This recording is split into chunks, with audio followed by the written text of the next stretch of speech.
Okay, so here we have an overview of the proposed service changes for January 2025 that were outlined by Senior Manager of Service Development Jesse Carter on October 9th.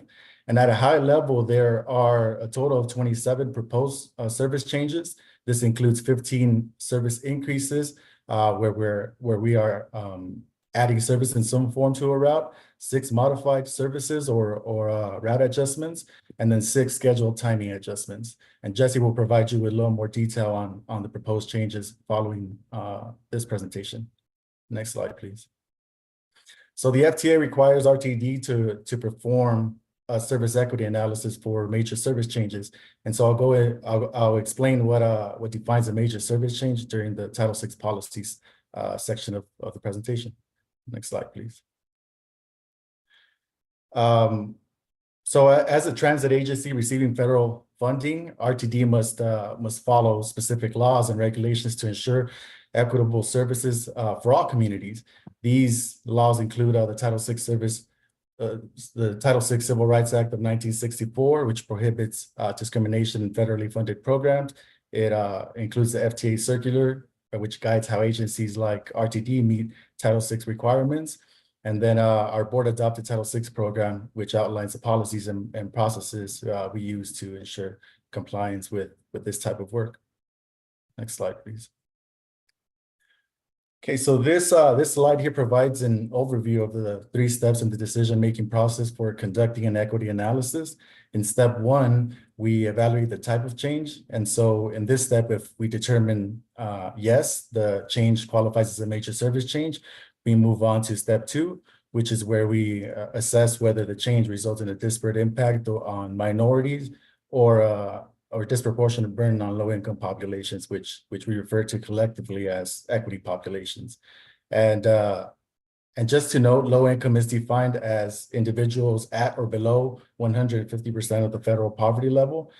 And so if adverse impacts are identified, then we proceed to step 3, where we evaluate alternatives and identify ways to minimize, mitigate, or avoid potential impacts on equity populations.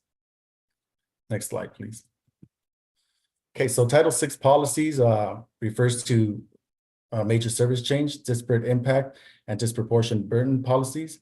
I'll refer to disparate impact as DI and disproportionate burden as DB going forward to keep the language a little easier and more simple. Next slide, please. Okay, so what is a major service change? RTD defines a major service change as 25% addition or reduction in the service hours of any route or line that would remain in effect for 12 months or more. And so based on this definition, this analysis results in 8 out of 27 service changes exceeding the major service change threshold. I do want to point out that the major service changes identified are increases to service. Next slide, please.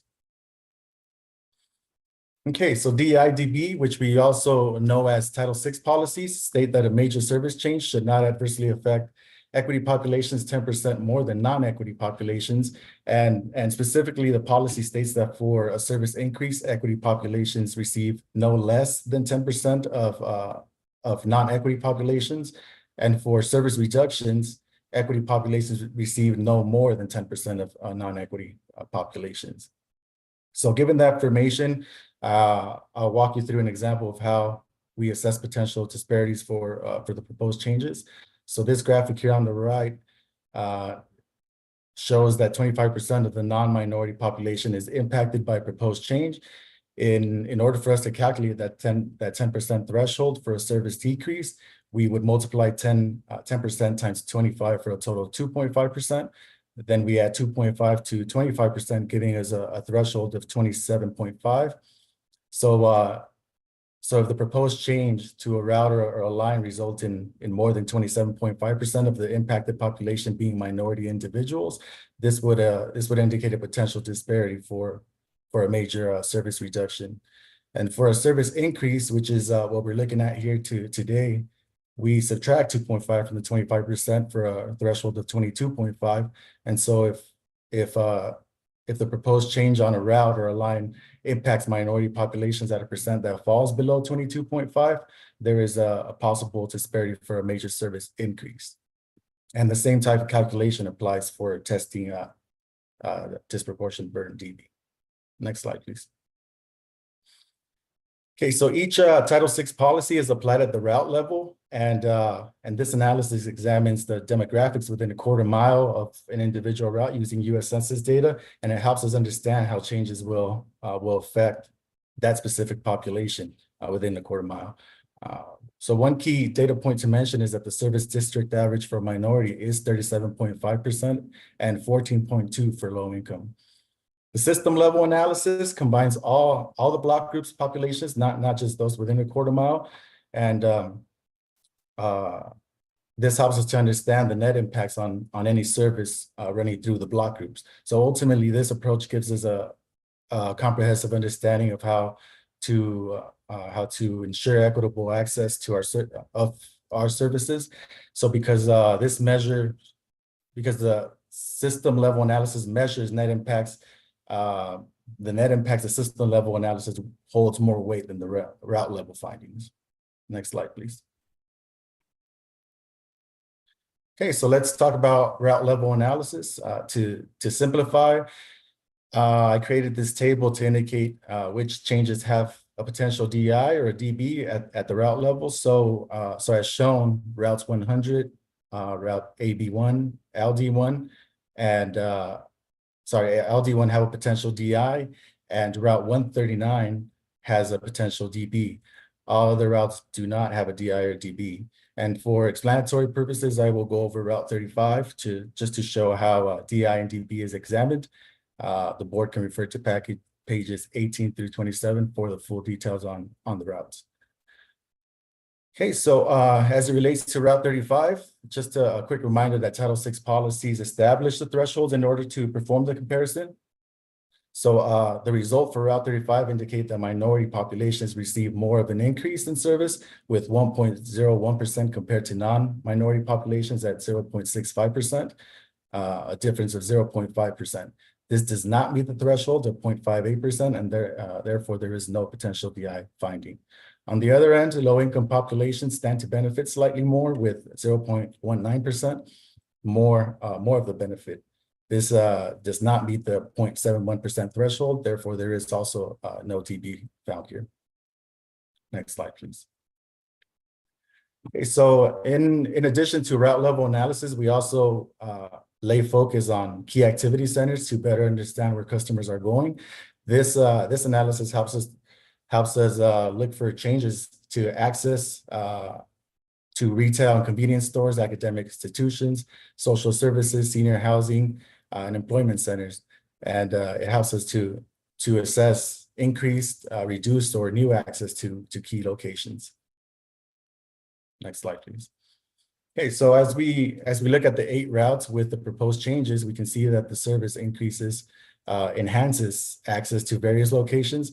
I do want to point out that with the increase in service, access to these key activity centers will improve because buses will run more often, allowing more convenient and flexible travel options.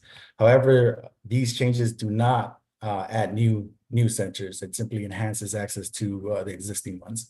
So some of the more notable enhancements are the 69,649 and 21,980 enhanced access to jobs on Route 84D and Route FF5, respectively.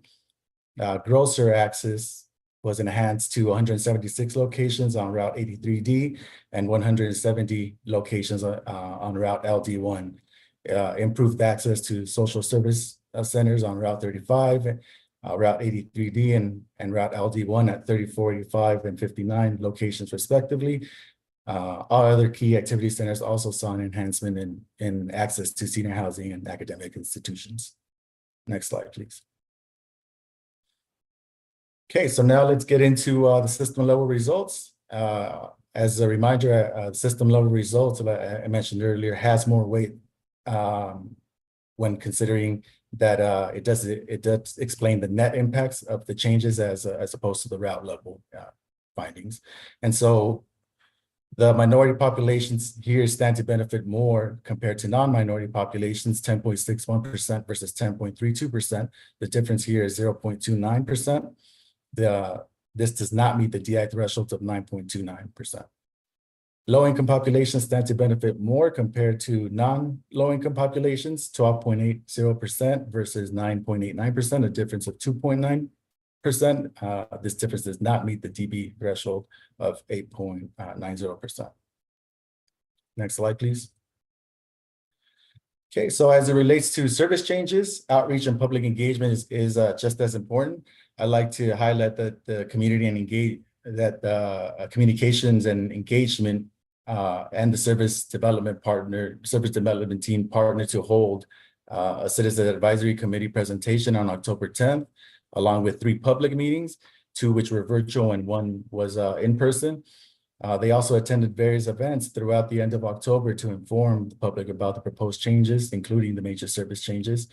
And I also do want to highlight that the feedback received through online surveys for the major service changes shows strong community support, with 65% of the respondents indicating very positive impacts, and 20% reporting a somewhat positive impact based on 1,289 survey responses.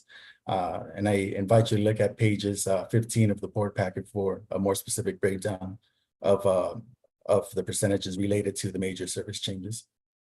Next slide, please.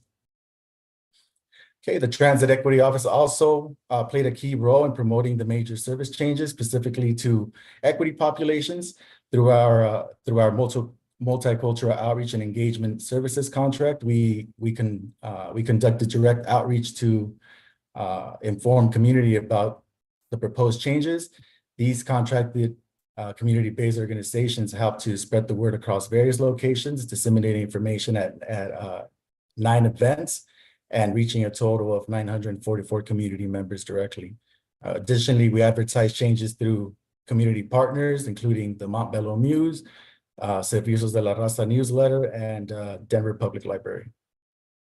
Next slide, please.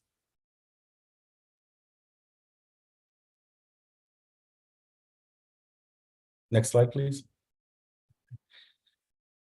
Okay, so to conclude our analysis,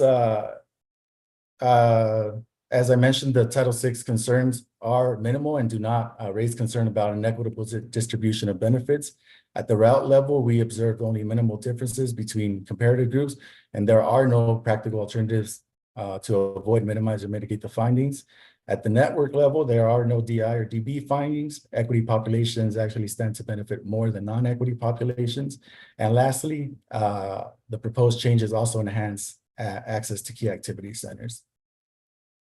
Next slide, please.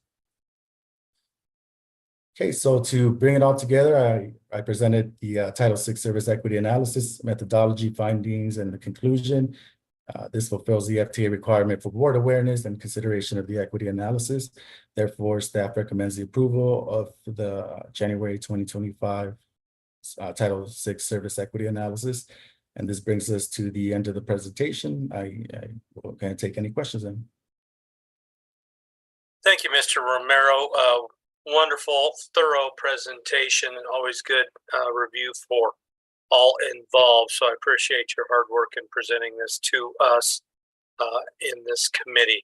Before I ask for opening of questions, I just wanted to note that Director Joanne Ruscia has joined the meeting, so we are at a full complement of committee members at this point.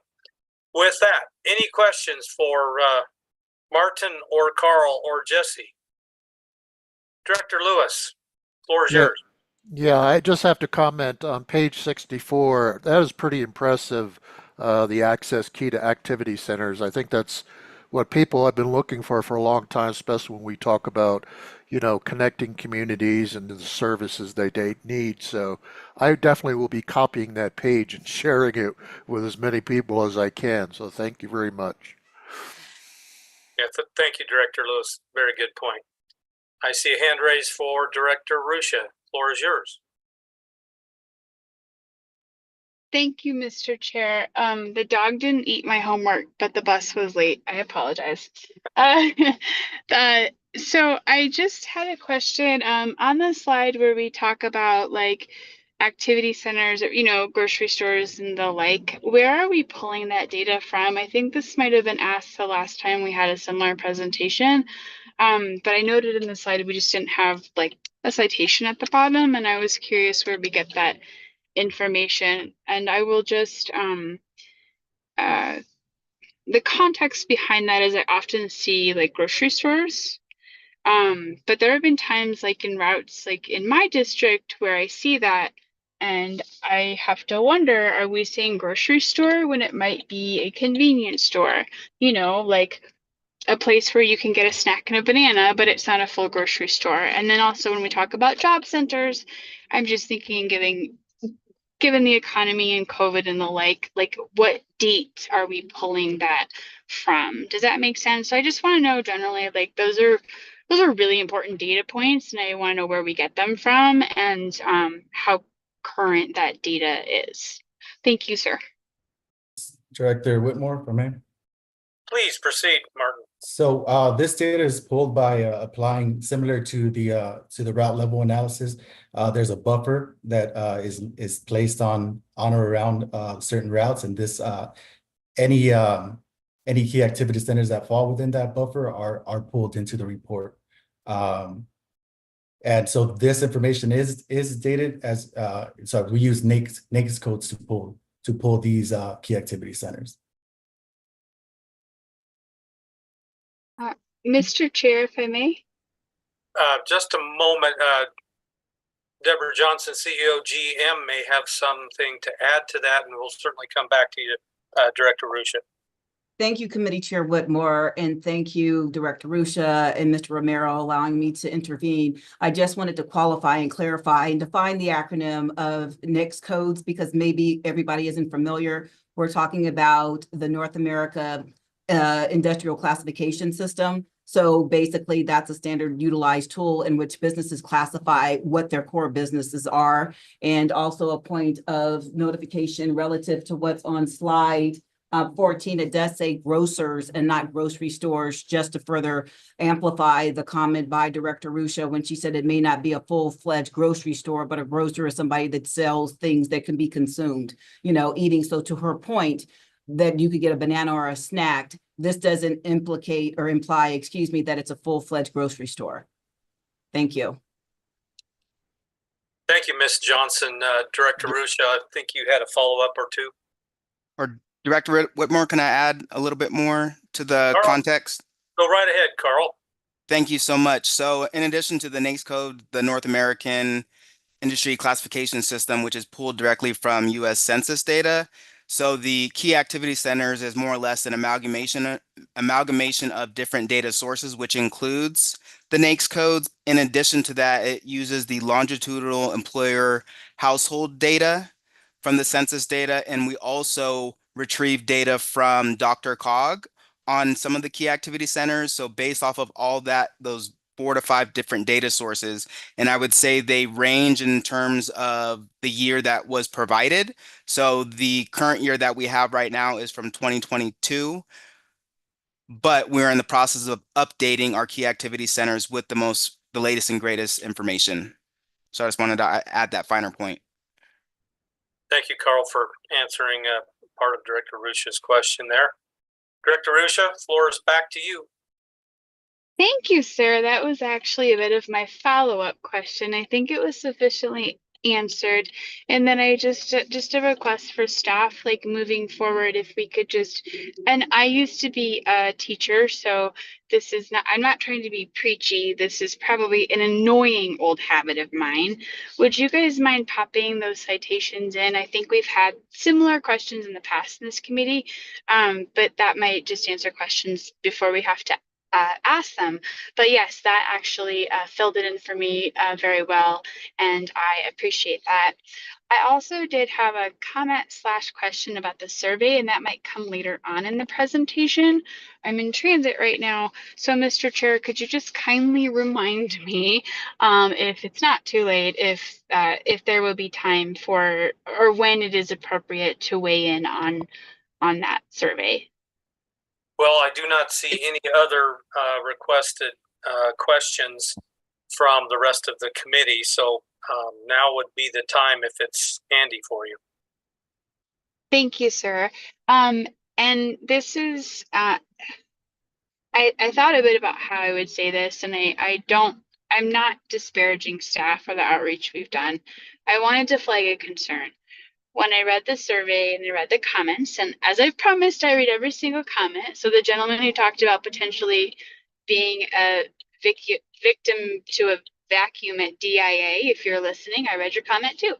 But when I was looking at the survey and the survey results, we also pulled like zip codes.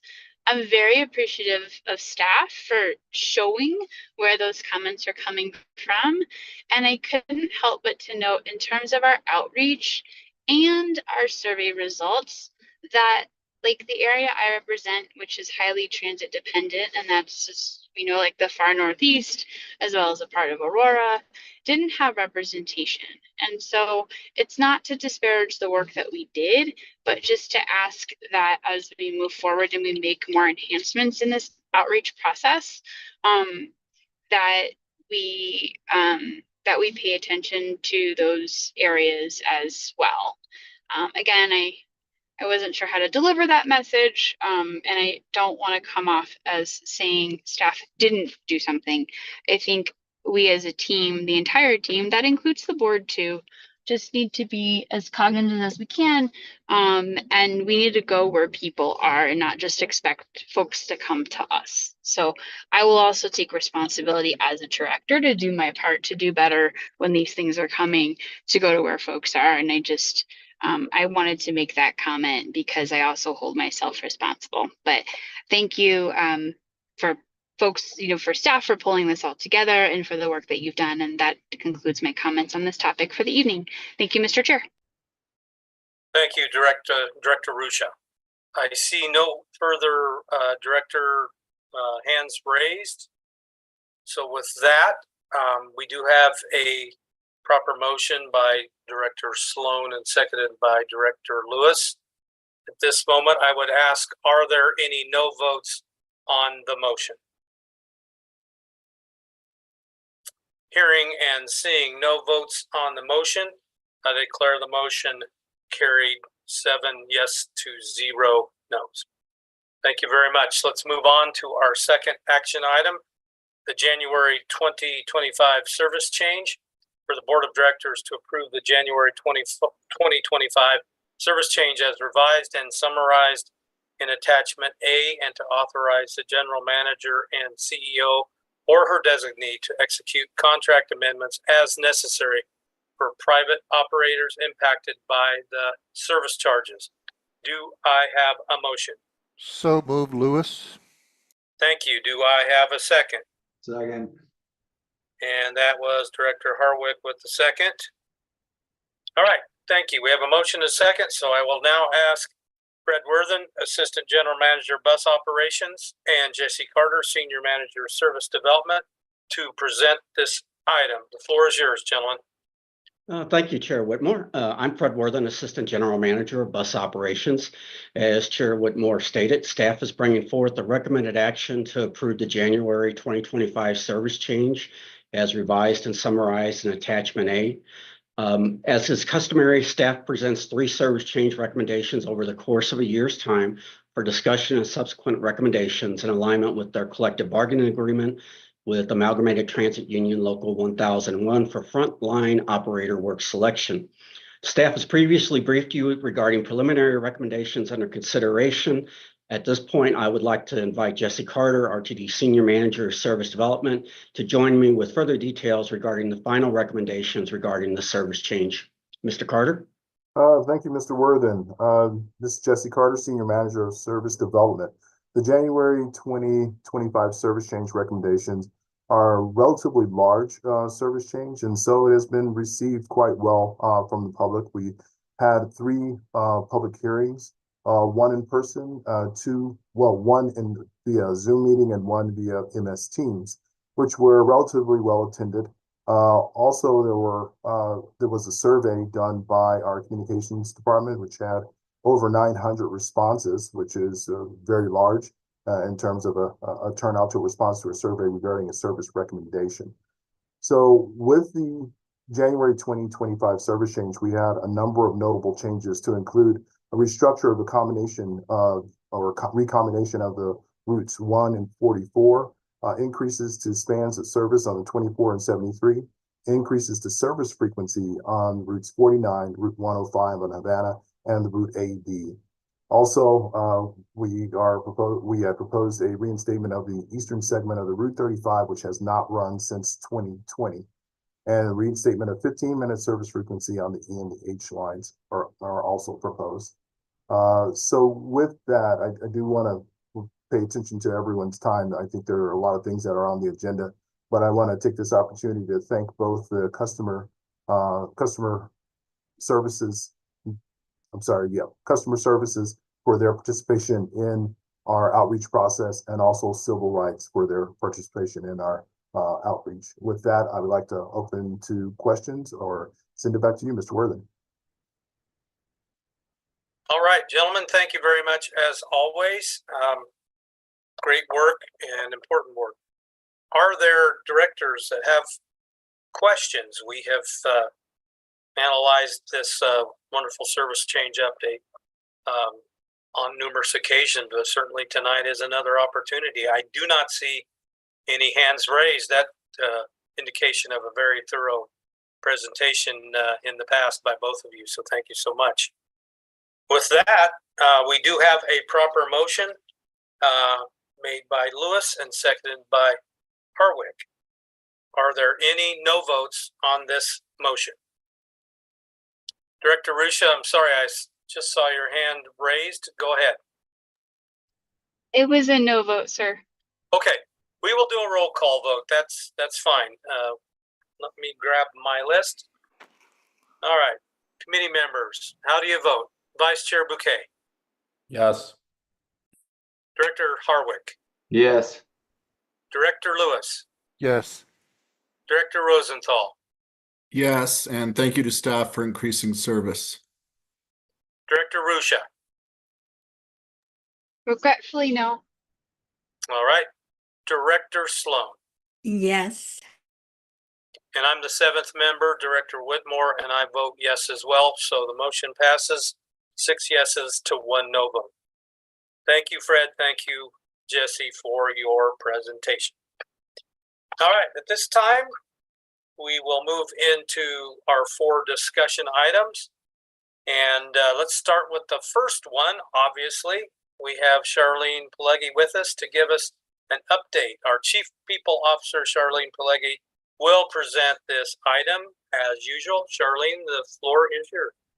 Great, thank you, Chair Whitmore and committee members. I will bring up my presentation and I will heed the chair's suggestion at the beginning with respect to minding our time. I have presented this update every quarter, and so I don't want to waste too much time, so I will just call out some specific items that I'd like to highlight. My name is Charlene Pileggi. I'm the Chief People Officer here at RTD. Before I jump in, is my sound fine? You sound great tonight. Thank you. Awesome. Always want to check. Great. So this evening, we're going to go over recruitment and retention. And also, I'd like to provide the committee with an update with respect to some new additions to our human resources team. Jumping right into recruitment.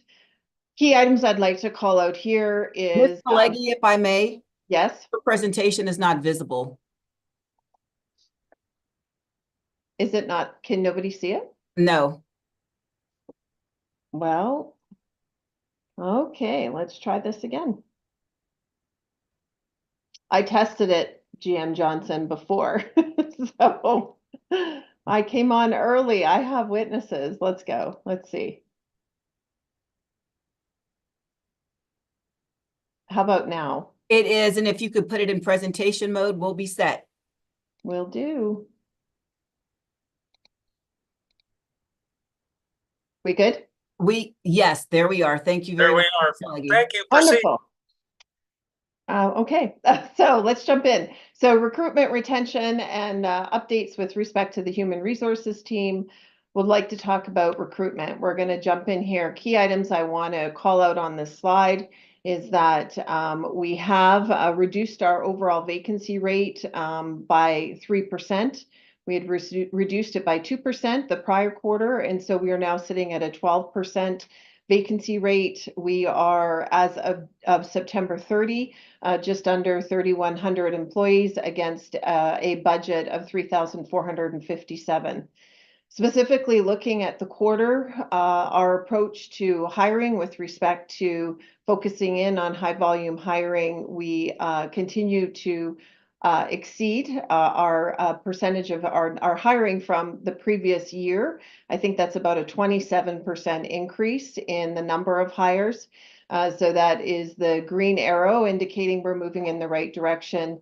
Conversely, though, when we look at our separation, so that is the turnover that we are having, we definitely are seeing an increase in the number of the sheer number of turnover of employees who have departed. That is relative again, and I'll talk about that when we look at the retention stats. I'm keeping that as a yellow because this is not a number that we want to see going up. We want to see that number going down. And again, we'll talk about that a little bit in the turnover section. But all in all, if we're looking forward towards the end of the year, from a hiring perspective, we in 2023, the entire year, we have actually met that number, too shy of that number by the end of Q3. So we will surpass the new hires for 2024 relative to 2023. So how does that look when we roll down into specific areas? Again, we focus in on key areas for service delivery. When we look at bus operations, you're seeing a lot of positive movement here. Specifically with our full-time bus operators, it's saying 100% staffed. I want to make sure, as I did previously, I just want to call out that this number includes, this is our budgeted positions. So this includes people who are in training. So these are not employees who are able to go out and jump into service delivery. They are in training. However, this number, we have 850 budgeted full-time operators, and including those trainees, that puts us at 852. I want to also highlight here that that is an improvement over the prior quarter, but we are not stopping at 852. It may seem odd to hire over our number of budgeted positions, but we are taking account into consideration that not every one of our trainees makes it through training. We have a steady pace, as we'll talk about, in turnover of retirees. And so we are continuing, essentially we're enlisting a bit of yield management from a hiring perspective. For part-time operators, we are sitting at 80%. We've had an increase from Q2 to Q3 of a 2% increase in our part-time operators. Our part-time operators are retired RTD operators who come in on a part-time basis. Maintenance and general repair, positive move forward. We have our maintenance and body shop. We've also had some significant increase here. This is really positive returns for us because we look after and maintain all of our equipment, and so these roles are critical to our ability to have vehicles available for our operators to drive. Just to bring into context, when we're showing an 89%, for example, with the maintenance and body shop, just because of the number of positions, that 89% equals 2 vacant positions. Overall, from a staffing perspective, bus operations is sitting at an overall totally staffed rate of 90%. Shifting then to light rail. We're seeing again some positive trends with respect to our operators. Light rail is also sitting close to 100% staffed. I did hear today that we actually have hit over, we have 200 budgeted light rail operators as of today. We actually have surpassed that number. But again, we're using the same approach equally. That includes trainees. So here, as of the end of September, we had 20 trainees. We sit at 97%, and we will continue to effectively overhire to try to counter the impacts of retirees and other components with respect to turnover. Our part-time train operators sitting at 100%. We have light rail maintenance and service and cleaning are some areas where we saw actually a decrease over the prior quarter. So we're looking forward to these numbers coming up. I can say with respect to service and cleaning, we should see some improvement there.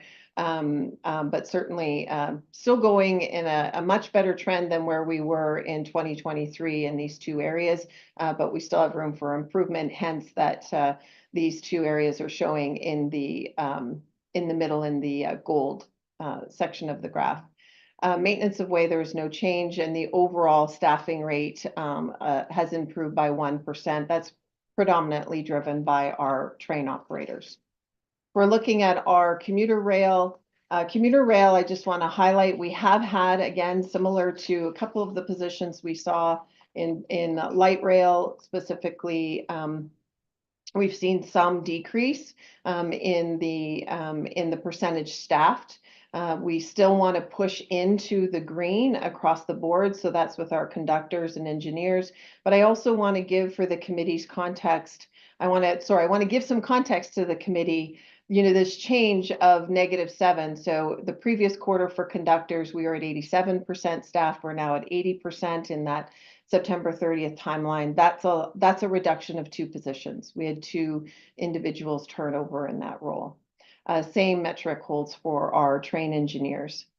Overall, with our rail laborers, we also saw a reduction. That is conversely, that 6% reduction equals 1 position.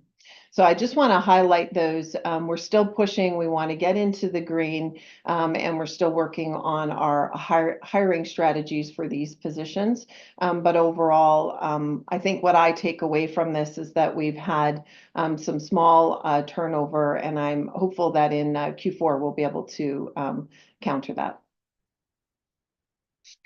Going on to transit police, when we look at our police department, very quickly, I'm going to fly through this because we're seeing predominantly core positions are 100% staffed. What we're really focusing on is our sworn officers. We saw a 12% increase from the prior quarter. We are 95% staff against 2024 budgeted positions. This excludes, though, 7 recruits. We exclude the recruits because of the extensive training. They're not sworn officers until they complete all of their training in that regard. So I can tell you that we are anticipating with the few hires that we have in Q4, and then recruitments that are recruits going into that we anticipate starting academies in January. We will hit our 2024 budgeted allotment for this year. So all that is really great news and continues moving in the right direction. So let's jump into retention. We're seeing here, compared to the same quarter in 2023, we had 88 separations compared to 109. What I would draw out here is that the split between voluntary and involuntary is essentially the same, with 23% involuntary of those 109 and 77% were voluntary separations. Looking, diving deeper into the voluntary turnover, and we explore this by reason. If there is no bar, it means there was in this quarter, this was not a reason noted for the separation or the turnover. I will call out the retirement holds steady I have said in previous updates that we now have a good chunk of information that tells us pretty much we can target roughly how many retirees we will have overall in the organization. It can flex obviously by position, but we're seeing that holding steady at about 17%. We continue. Now we have 2 quarters. I know I'm not showing Q2 here, but for the committee's purposes, you may recall that family reasons and other employment has continued to increase. Family reasons, other employment, and job abandonment, where people have just not returned to work, that comprises 51% of the total voluntary turnover. We do not have any dissatisfied with pay in this quarter. And again, I highlight that merely because that's a pretty consistent metric as well that we see across the board. We may have an employee or 2 as typically as high as it'll go. In this quarter, we haven't seen any. We want to look into the involuntary turnover by reason. The key driver here is job performance. I want to highlight and take a moment to say that we have engaged an active high volume recruitment strategy, but we are not sacrificing on quality and expectations for service. We have a skilled workforce. We have high expectations because our customers demand and deserve those. And so we still maintain rigor on the other side after individuals have been hired. So that's why we see the greatest percentage of the involuntary turnover, 77% is job performance and attendance policy violations. The remainder being medical DOT, they're not authorized to work, and/or violations of our drug and alcohol policy. Lastly, I just wanted to share some really great news that in October, even the HR department has also been functioning and building up its team. And so I was pleased to hire a new director of talent acquisition. Her name is Jess Shipers. She is a Marine veteran. She has extensive experience in human resource management and talent acquisition. Really excited to have her on board. She's extremely excited, and I can tell you in a very short period of time, she has jumped in and is really making an impact. And one of the key things that Jess is responsible in this director of talent acquisition is we are focusing on building out our workforce planning capacity so that we can have the talent, not just that we need today, that we can have ready to go and sourcing for the talent that we need in the future. So just wanted to share that news, and at a future date, at some time, I will have her probably do a presentation to the committee in 2025 on a couple of projects that she's working on. And lastly, we also were able to have join us in August a new director of total rewards, Anthony Sabia. And Anthony comes to us actually from the private sector. He is extremely experienced in total rewards, has built total reward programs at very large organizations from the ground up, and really feel that he brings a great level of expertise to the organization that will help us as he partners with Jesse in particular, helps us create an environment where we have a extremely attractive organization to not only bring talent in, but also retain them. So I just wanted to share that for the committee. And that wraps up my presentation for this evening, and I will yield for any questions. Thank you so much, Charlene. We do appreciate that and excited to welcome the 2 new members of your staff on board. With that, there you go. I appreciate that. Now I can see all the hands raised to quiz you a bit. So we'll start with Director Lewis. The floor is yours, sir. Thank you. Thank you, Charlene. That was a great report.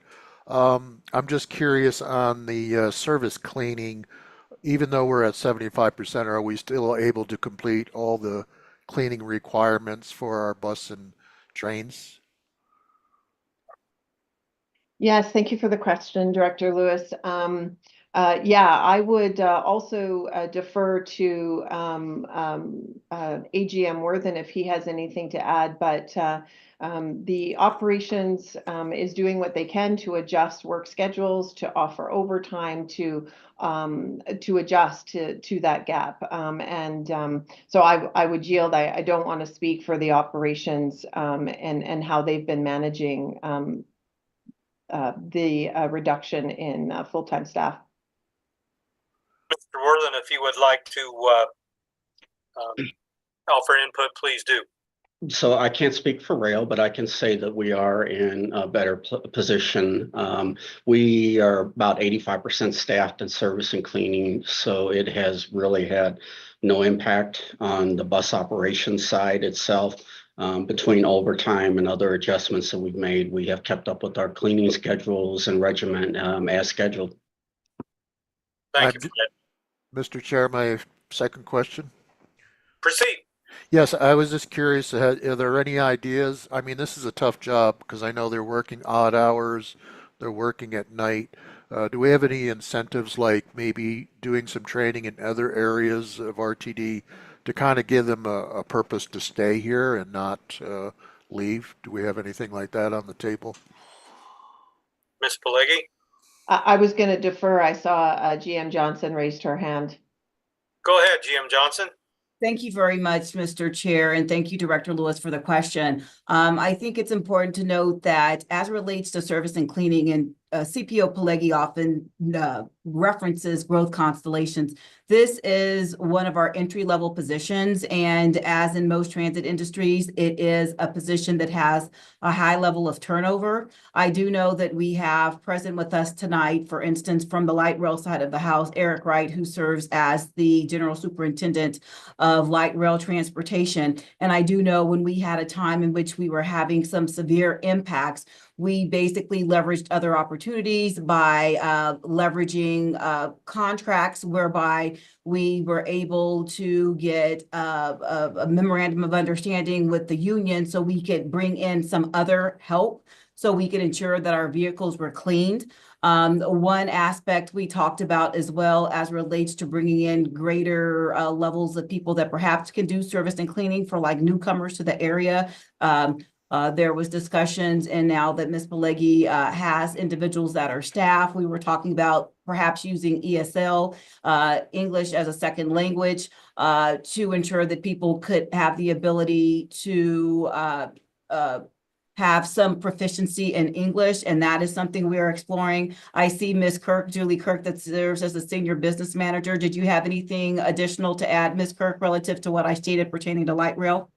Yes, thank you. This is Julie Kirk, Senior Manager of Rail Business Operations. I just wanted to share that what you stated regarding the service and cleaning contract, we were actually at a low FTA rate, like around 23 to 26. And we actually got that up very high to like 46 to 48.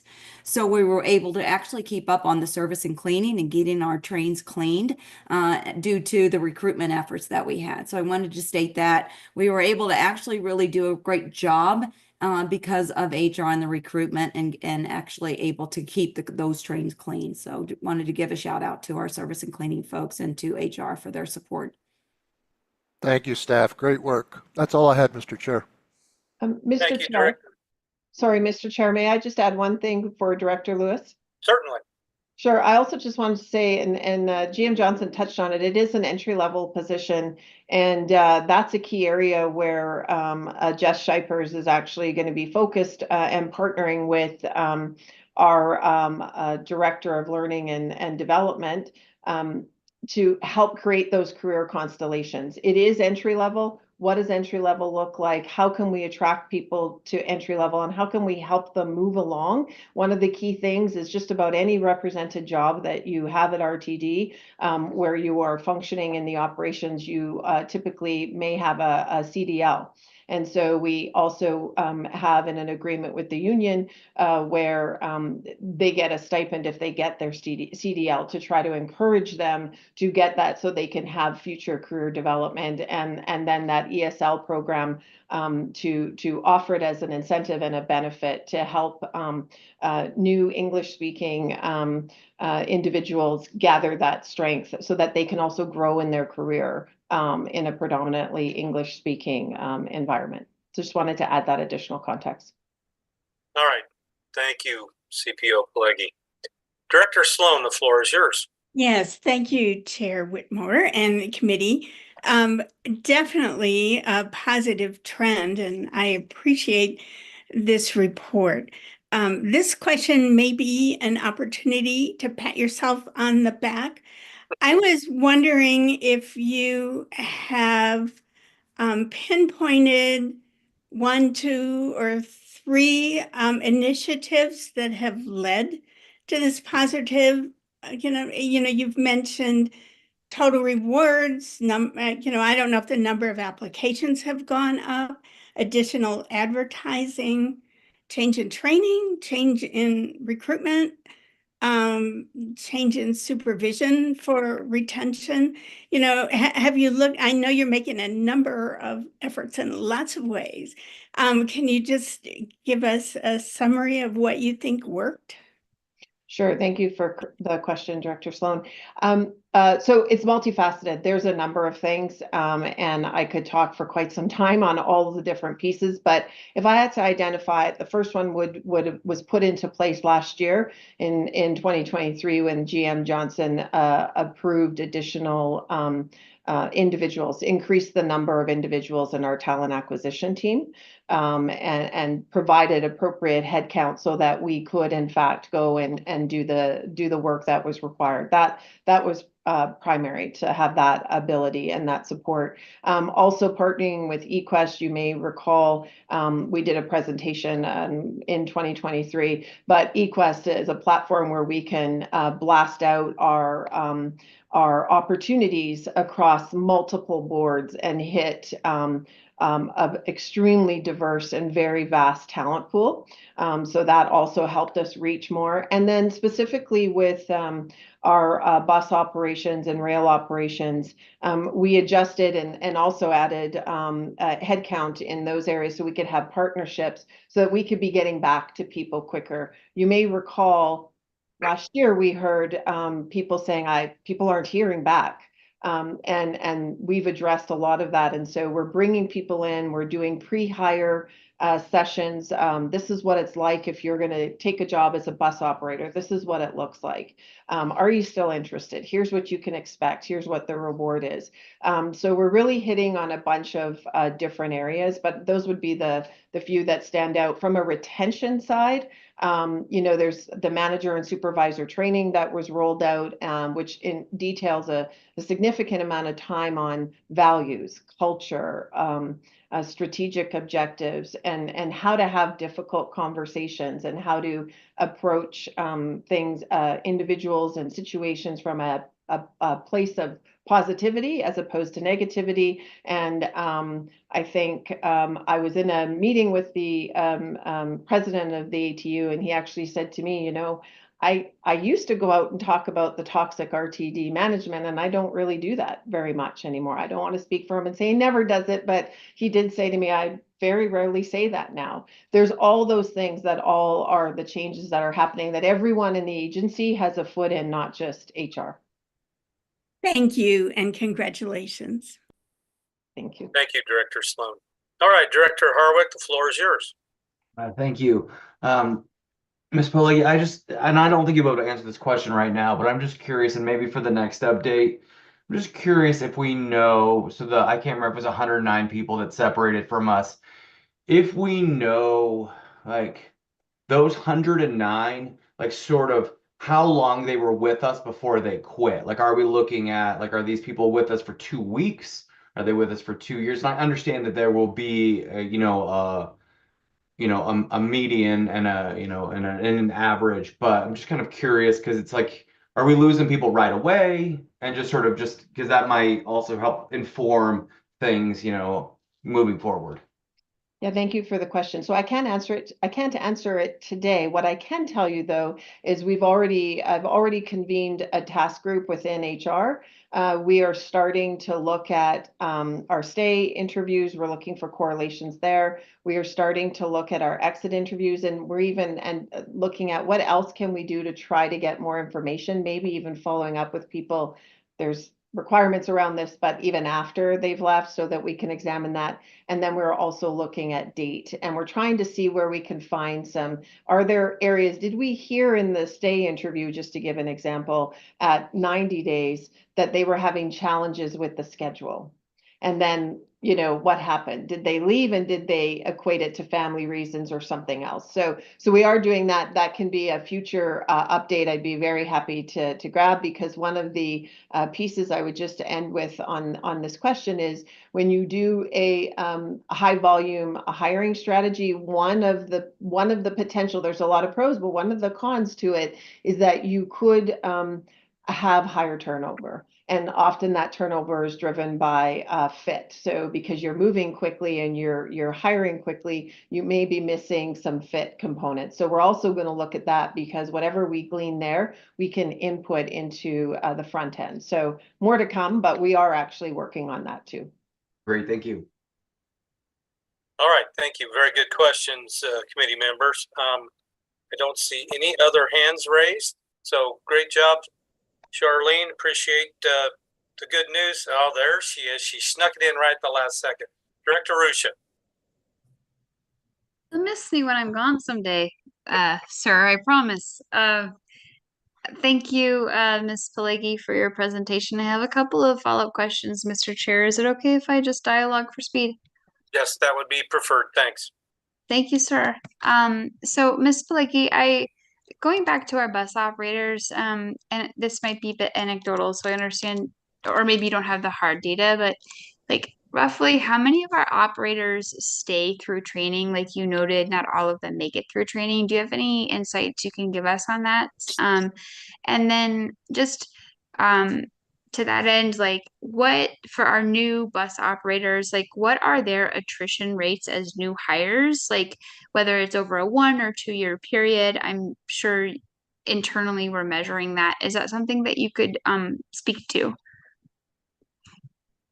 Thank you for the question, Director Rusha. I do not have a specific rate handy at the time right now for our turnover rate out of training for bus operators. I don't know that. I'm not sure. I see AGM Worthen has his hand up, so I was going to defer to him and pass the hot potato over to him.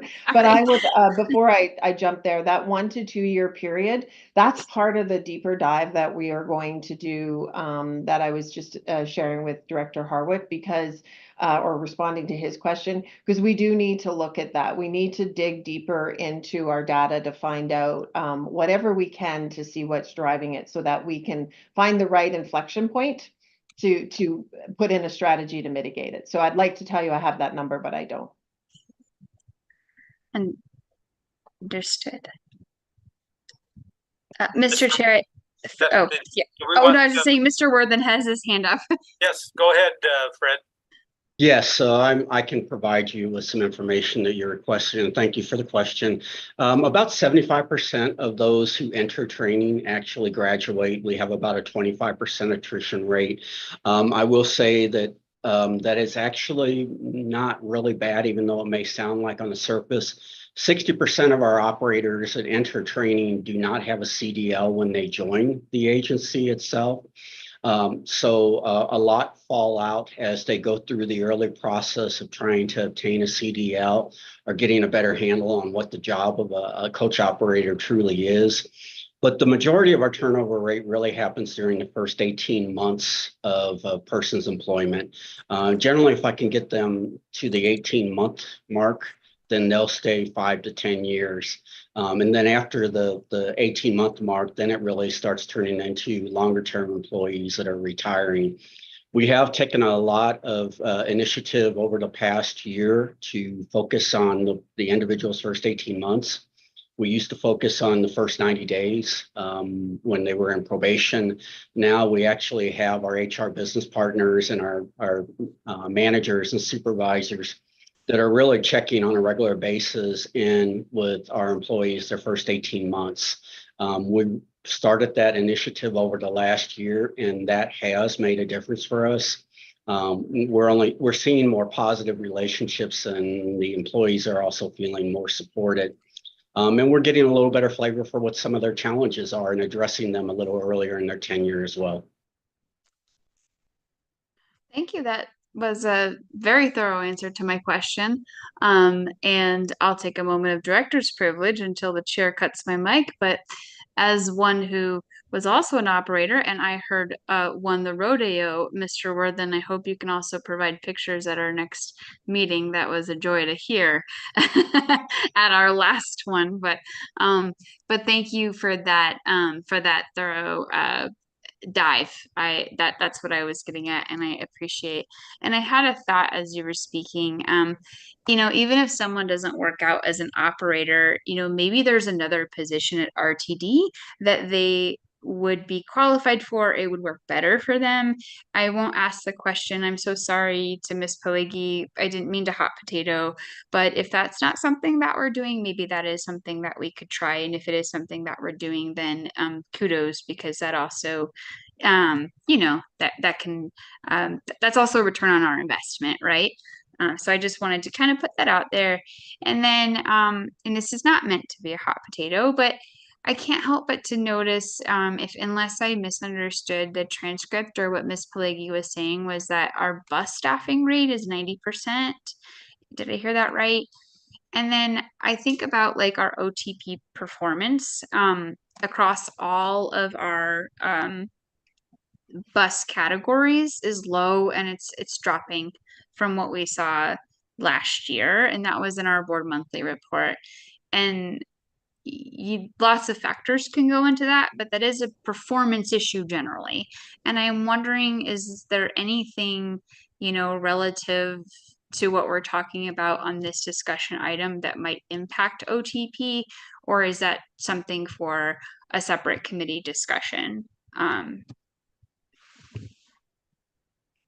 So Chair, I do have a response to one component of Director Rusha's question and comment, but I would yield with respect to OTP. I see that GM Johnson put her hand up, so.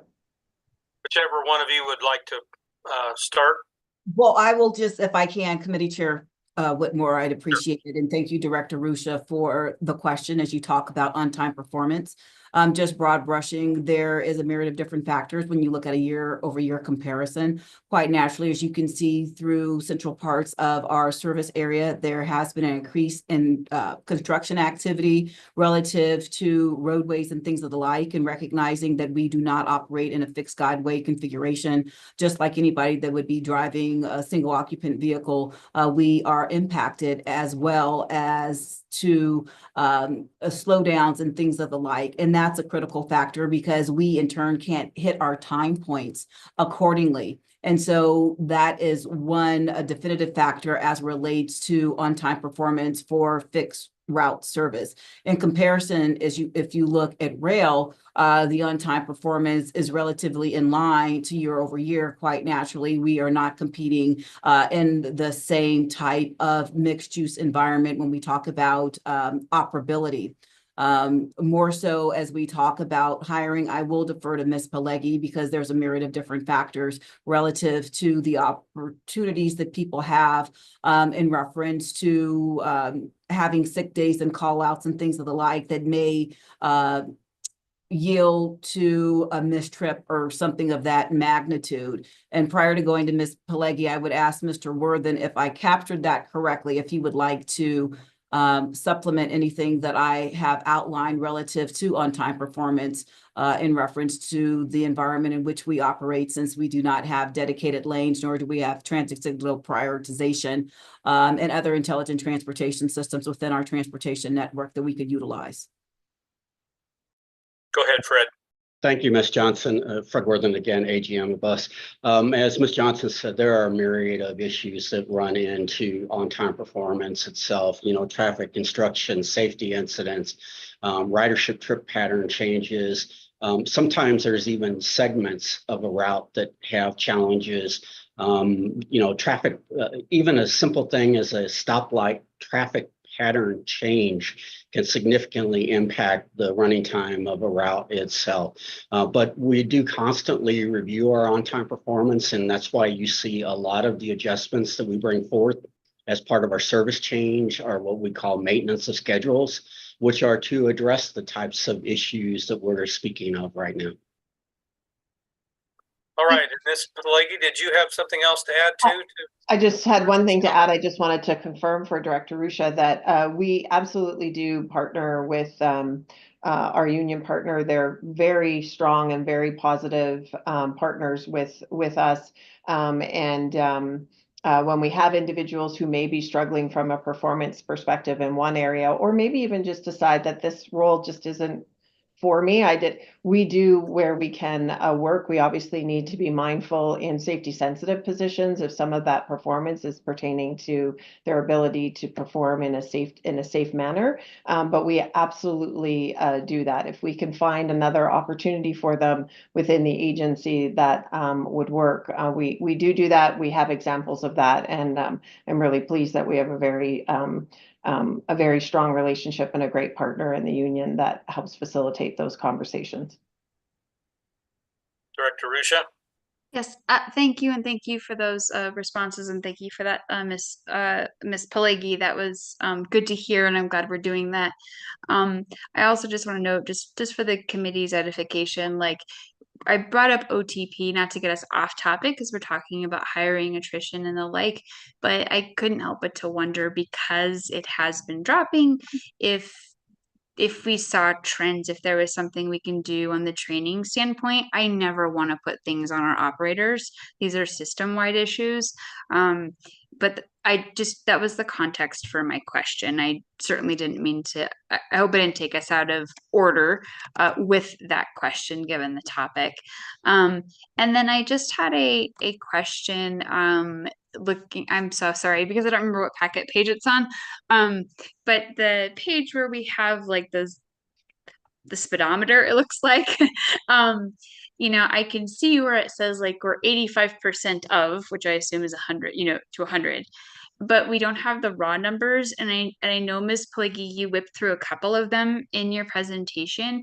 Would it be possible for staff just to kind of put that in a table and send it, I guess, to the whole board, but at least to the committee, so that we know what 85% of the 100 was in the raw numbers, and we don't have to refer back to the transcript?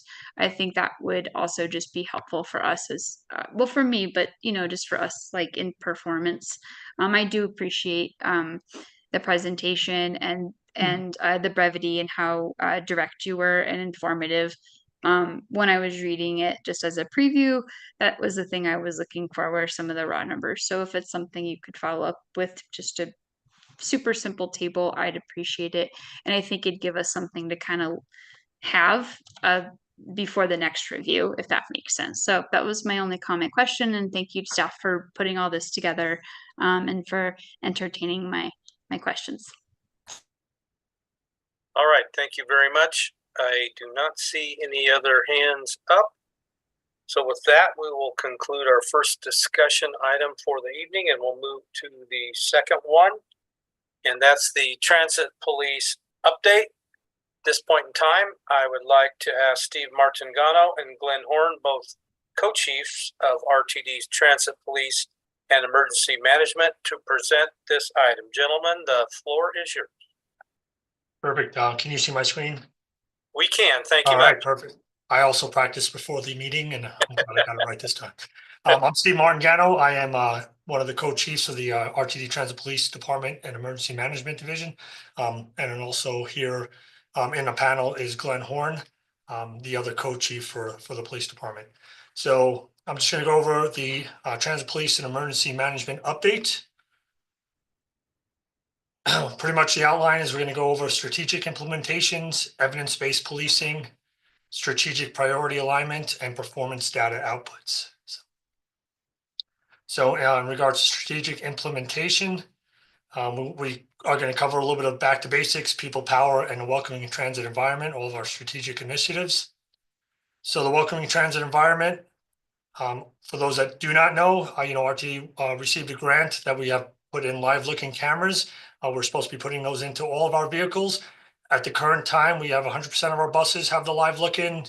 We have 20% of our light rail cars, and then we are anticipated to hit 100% by 2027 of all of our light rail vehicles. People power, as of October 31st, and our Chief People Officer also touched on this. We currently have 81 post-certified police officers, and we have 7 recruits that are currently in the police academy. They are to be graduating. They have 2 different dates in December. Those dates are not finalized at this point in time, but we will have them 7 come, which will give us 88 post-certified police officers, and then they will be in our FTO field training program. And then we also do a lot of community and customer engagement. Obviously, the date of October 31st, we had a lot of our officers going out there, and we were present on trick-or-treat streets at different events throughout the city. So it was really great for us to be public out there, people seeing our uniform and really taking part in the community. Coming up here in the next several weeks, some of our officers are going to be going to a food bank, handing out food for the upcoming holidays as well. So we are pretty deeply invested in our community, and we really try to be present on that. Evidence-based policing. So focus on officer visibility. This is a change, and we'll show later on statistics on how this made a huge impact on our incidents. But recently we've really been focusing on putting our officers out there, visible on trains, buses, all of our vehicles, platforms, our stations. These are pictures of actually our officers out there conducting patrols and showing, that they are actually on our vehicles and our platforms and engaging with our community. Fare enforcement sweeps. We're continually doing random fare enforcement sweeps periodically through the months. We use our crime data analysis to figure out which locations that we're going to really put a huge emphasis on personnel and checking fares, and really that's where we get our true numbers in regards to fare evasion. And I will give you numbers here in a couple slides ahead.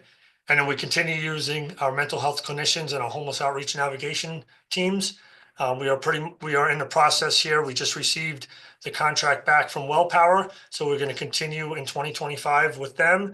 And we are just waiting from the Jefferson Center for Mental Health. Their contract should be coming here shortly. We reach back out to them to see where they are in regards to any changes in the language, and hopefully we'll get those signed here so we could go full steam ahead in January with those 2 programs.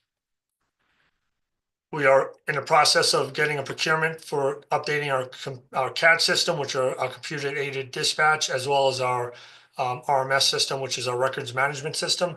Both of those have gone out to procurement. As soon as we find a company that wins that bid, we will start updating that. It'll probably take about a year or so, and that's going to really help us. Right now, our system is a little antiquated. So as soon as we get the updated system, it's going to really help us in regards to data capturing and having true numbers, for our calls of service. Utilizing law enforcement partnerships. This is something that's huge with us going through 8 counties and, 40 plus cities. The outreach that our commanders do based off of the sectors have been extremely helpful and beneficial to us. Here is just a really great report that we got back from Denver Police Department District 5, so Central Park Station. We were having some issues in relation to our park and ride, so we worked really closely with their police officers, really tag teaming in regards to being visible, present, and patrolling that parking lot. And the latest numbers were 53% reduction in vehicle thefts at that location. That's huge from this year compared to last year. And we're in the process of hiring 2 detectives. One is going to be an internal promotion. A second is going to be an external lateral transfer. This is going to be really helpful for us as we continue moving forward. These individuals are going to be helpful in regards to preparing case filings. Right now, anything above a misdemeanor, we have to utilize outside police agencies to assist us. We are now going to be able to help to handle a lot of the felony cases in-house. But really the big thing will be arrest warrants. We have great video, a lot of suspect information. We have to reach out to those agencies to assist us in writing arrest warrants for incidents that happen on our system. But by having a true detective unit within our police department, we'll be able to, again, continue to do things in-house and not rely on outside agencies. Strategic priority alignment. This is going to touch community value, employee ownership, our customer excellence, and financial success.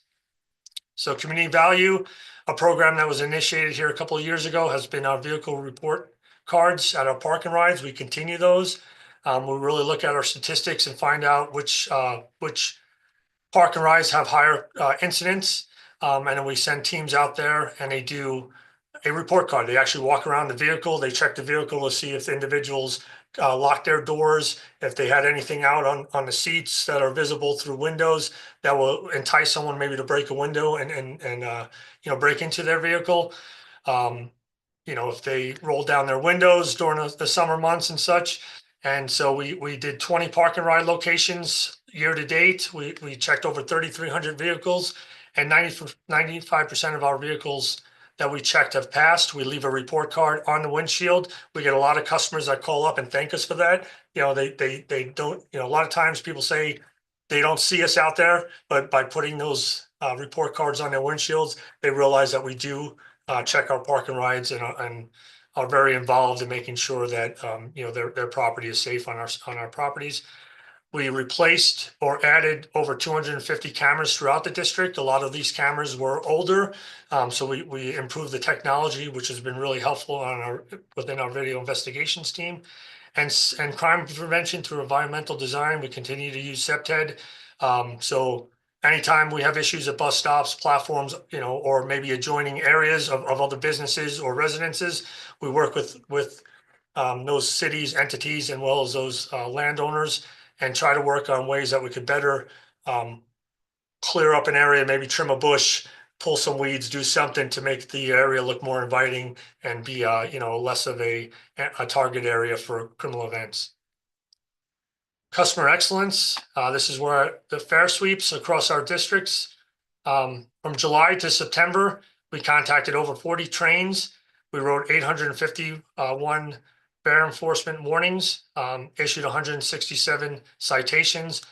We handed out 1,206 suspensions and made 5 felony arrests. So a lot of these fair enforcement sweeps, we either conduct them ourselves or we reach out to the local police departments that are experiencing some issues within that area, and we work in tandem with them. So it's been really successful, and a lot of customers love seeing us out there on the platforms and checking fair. Right, everyone wants to make sure that if they paid for something, someone else is paying for something. Our employee ownership. So RTD, we continue to commit to building future leaders. We send a lot of our personnel to the FBI leader programs.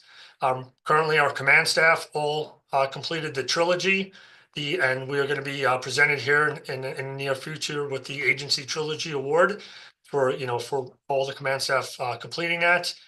We continue sending our supervisors to those 2 supervision classes to make sure that they are up for the challenge and understand their new roles when they get promoted. We're sending our detectives to detective training here as soon as they come on board. We just sent 4 female officers to Women in Policing Conference, which is a great program. It was a command leadership, a lot of command level staff of female officers doing a 2-day conference, I believe it was, and explaining to our female officers how to move up in the ranks and how to build for their future. So that was really, really helpful. And we've gotten positive feedback from our staff that attended that. And then our police cadet, here's Johan Sherper. He is our first police cadet that has been hired within this internship program. We continue to partner with the local colleges. We have multiple applications that we're currently going through now to see if we could get people on board for the spring semester coming up. And we just did a video for Metropolitan State University for them to show in their criminal justice classes about this program. So a lot of people are excited about it, and we're hoping to really this takes off. Performance data. So here's our security incident reports thus far for the year up to September. You could see here, August and September is where the direction was given to our officers to really be highly visible and be on our platforms and be out there contacting our customers. That you could see huge reductions, 53% in August and 35% in July. So that was something I asked our officers to do, and they they receive, they deserve all the kudos for being out there and really being visible and reducing criminal incidents, or all types of incidents on our system. Suspensions. Here's our suspensions that were given throughout the year up to date. Again, going back to the fair enforcement suites, we give a lot of suspensions based off of that, because that's where we make a large amount of contacts, and when individuals are violating either criminal actions or the code of conduct, a suspension's issued. But you can see that this is dramatically dropping, especially in August and September. And I think a lot of that, again, is visibility, our officers being out there contacting customers and making sure what our expectations of them as customers on our system are. Our Denver Union Station call trends continue to drop as well, being out there and being visible. You can see again, August and September with that directive, and even July, those numbers continue to drop under 500, which we haven't seen for really until the year before. So our officers, again, being out there and contacting and being visible has really brought a lot of our incidents down throughout our system, especially Denver Union Station. Our elevator pilot program has been a huge success. We're at 6 elevators at this point in time: Southmore, 9 Mile, and Colorado stations, and in Colfax, Iliff, and Wadsworth Station. And then if you look at these numbers here, huge percentage drops. The highest percentage that went up was 33%, but that went from 3 to 4. So it only went up 1 incident, from last year to this year, but the rest of them have gone down dramatically. Colorado Station has gone down over 300, 250 plus incidents at that elevator, and Wadsworth as well, almost 200 incidents. So this pilot program which has now been permanent on these 6 elevators, have been huge for us. For those that don't know, we've continued to be part of the White House Challenge to save lives from overdose. So issuance of Narcan, all of our officers are issued Narcan, and they have those on their possession out there on patrol.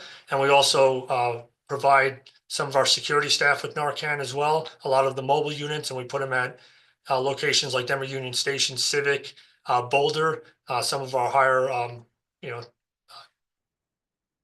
depots there. And you can see our calls of service have dropped here in the last couple of months.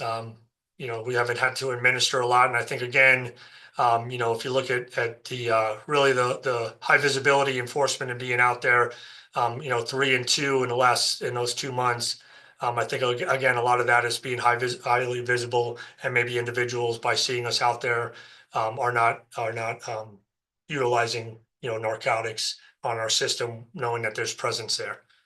So that is all I have. I would like to, before I yield the floor to questions or anything, if Deputy Chief Glenn Horn has anything, Co-Chief has anything to add.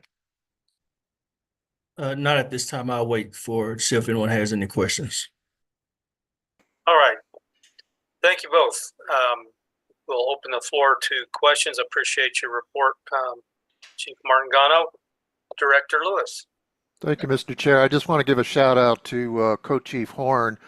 He and I presented at East Washington Park Community Center last night with 3 other officers, and kind of gave a similar report with a slide deck that was very similar. And the audience was very, very impressed with our efforts. So thank you, Co-Chief Horn, for helping me last night. Thank you. Thank you, Director Lewis. Secretary Guzman. I am happy to defer to your committee and go last. All right, Director Ruscia, proceed. Thank you to both. So first, I did want to note that I represent Central Park and that Park and Ride. I did have a meeting with staff months ago, and we discussed that. So I'm glad to see that there has been some more attention that has on that area. So thank you. I do have a question, and I'm looking at packet page 246.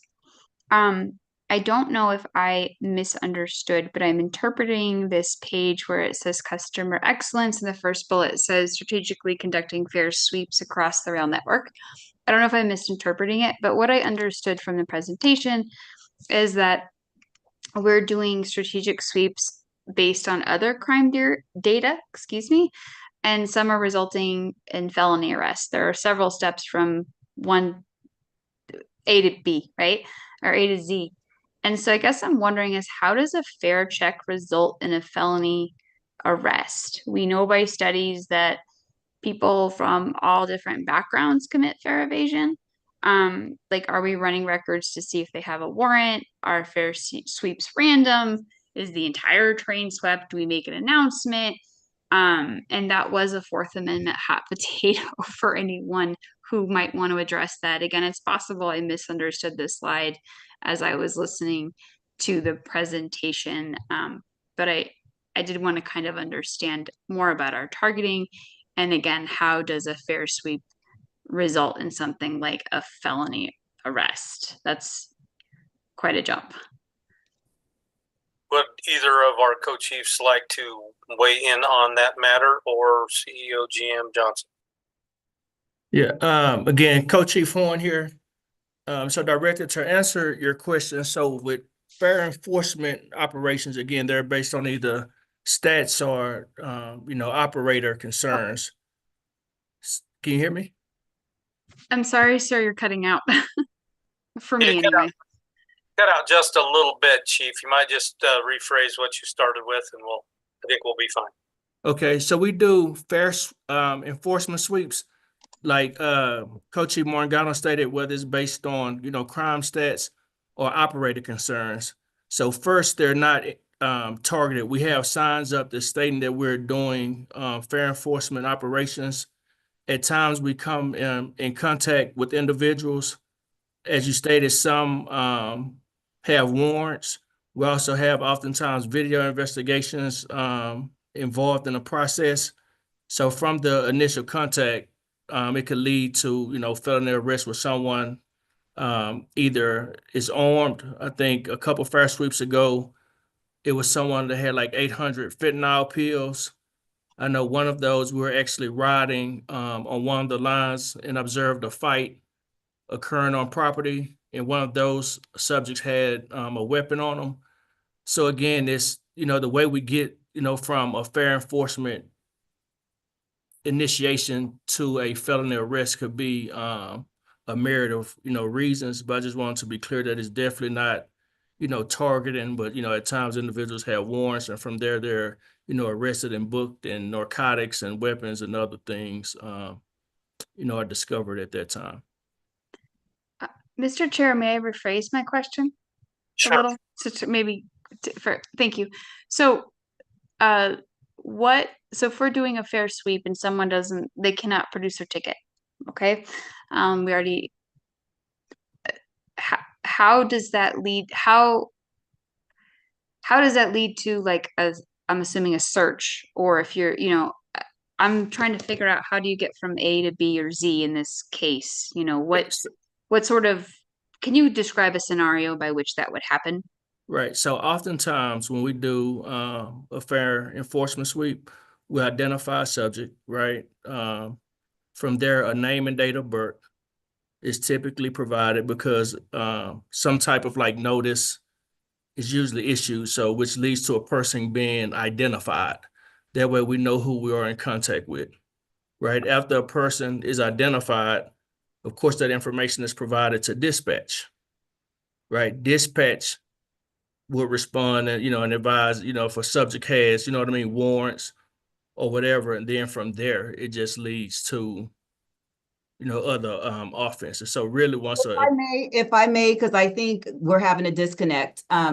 So Director Rusha, if I believe what you're asking, you're saying, okay, we're doing a fair sweep, but how will we get to the point where we have identified an individual whereby we're taking their information to run it to ascertain whether or not they are in the system? So Co-Chief Horn, I think the question is pertaining to in some of these instances, as I know by meeting with both of you all, that there could be a circumstance whereby an operator calls in and there could be an incident where somebody hasn't produced fare. And generally it could lead to other increase relative to who these individuals are. What the director is asking is if we're doing a fare sweep collectively and we set up this initiation, how did we end up by starting a fare sweep where we're just asking all people on board a vehicle to show proof of payment?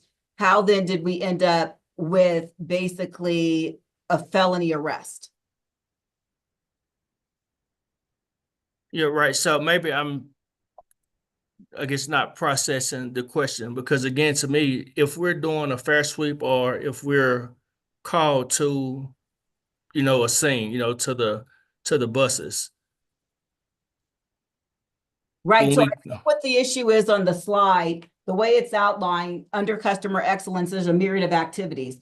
We have strategically conducted fare sweeps across the rail network, and we've contacted individuals on board the trains. We've written citations. So the way it's listed, Director Arusha is inferring that these are all under the umbrella of a fare sweep, whereby, okay, so we're thinking, okay, so what we're saying is there could have been another incident. What Chief Horn is talking about, there could have been somebody on board the bus, or it could have been an operator that called into dispatch as relates to a disturbance. Somebody was deployed, and basically an officer made contact, asked for their identification, ran identification, and may have learned that this person had a warrant.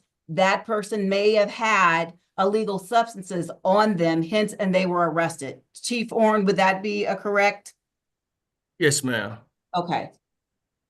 It's just the way the slide is laid out, and I can clearly see now as I turn to the packet page, you assume, because the bullets are indented, that everything fell under that headline, and that's not what it is. It's like we conducted fare sweeps just across the network, and then from July to September 2024, these are the stats. 40 trains contacted, 851 written citations, but it doesn't mean that the felonies resulted in the fare sweep, because we wouldn't have asked for identification.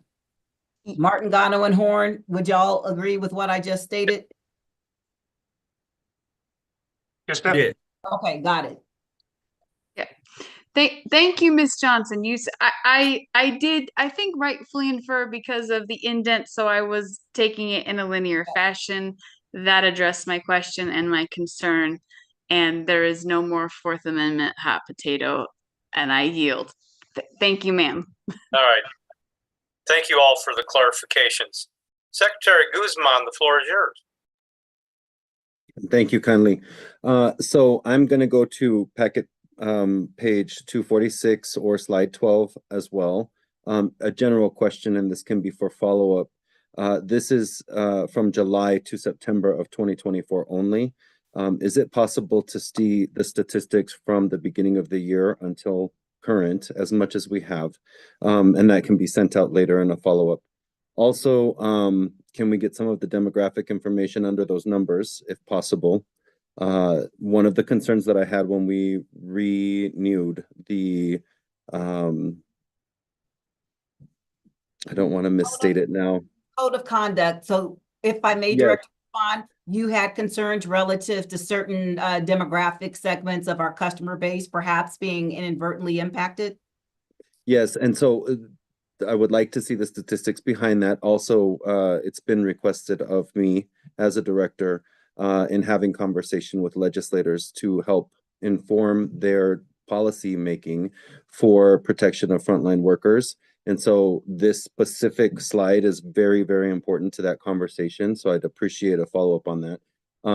I don't want to belabor any of this, but I do want to say thank you very much to the RTD police officers and all of the employees that are keeping us safe and working to make this a welcoming transit environment. It's not always easy, but I can say I know you can't be everywhere all at once. What I can say is that I see you at the areas where I know that we have had a perceived issue of safety to the negative, right, in the public view. Every time I pass by those places, I see a police officer, I see you, Martin Gano, and you, Horn. out in community talking with folks. When I pass by, you never shy away. You don't run in the other direction. I walk up and say hello. And it's amazing to see the interaction there with all of our officers. And you know, I don't think I've been in DUS in the Chestnut Pavilion above or below coming out of Denver Union Station one time in at least the last 4 months, and I am through there constantly, where I have not seen an RTD police officer somewhere inside out, working, talking with people in a positive way, making it feel safe and secure for all of our customers and for us that work at RTD. So thank you for that, and thank you to the whole team. I really think that's an important thing, and the diversity of the team is incredible. There was one other thing that I had a question about. I suppose I will follow up with you, Madam CEO. It's more in regards to seeking the legislative changes that we have talked about previously, but it does really heavily depend on the statistics and the information about demography from the police department. So if you'd be willing to work with us to get that information to the board, that would be very, very helpful to continue that conversation going forward. Thank you. Committee Chair Whitmore, if I may. Please. Director Guzman, I know you know that this is critically important to me, so I will be conferring with the co-chiefs and ascertaining how quickly we can put together that data, and we'll circle back and provide that to the entire board as appropriate. Thank you. All right, thank you. All right, we're going to be taking a break here in a moment. I'll give one more bite at the apple to Director Arusha, and then we'll take our break and finish up with our other two discussion items. Go ahead, Director. Thank you, Mr. Chair. Just to piggyback off of what Secretary Guzman said, if it's possible, if the whole board could receive that information, because I had been curious as well. And if you might recall, you know, months ago, gosh, it might have even been a year, we did get some data relative to like citations and suspensions after we had implemented the code of conduct, you know, for a few months. So maybe a similar chart, but also that demographic data is something I'd be interested in. And then we don't need to belabor it here, but and it can come in form of staff memo, but just a better understanding. Again, I raised, like, we conducted fair enforcement sweeps based on certain crime data. Again, just recognizing that people of all classes and backgrounds commit fair evasion, and these studies have been done over and over and over again. I just want to understand, you know, how and why we targeted the trains that we did. And it doesn't have to be in this meeting, but that would be helpful for me. But I also thank Secretary Guzman for his flag and his request, and I think that'd be beneficial to all of us. That's my final comment. Thank you, everyone. Thank you. All right, I do not see any other hands raised. Gentlemen, co-chiefs, thank you for being with us and for your wonderful work to make sure we do have the welcoming transit environment we all desire. With that, we have, like I said, two more discussion items, but we need to take a break to give a little bit of rest time for our cart operators and for those of us that need to stand and stretch a bit. I'm going to say 7:20, we will resume the meeting. So just a 5-minute break. So we will be back with you at 7:20. See you then. Thank you.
Well, that was a fast 5 minutes, wasn't it?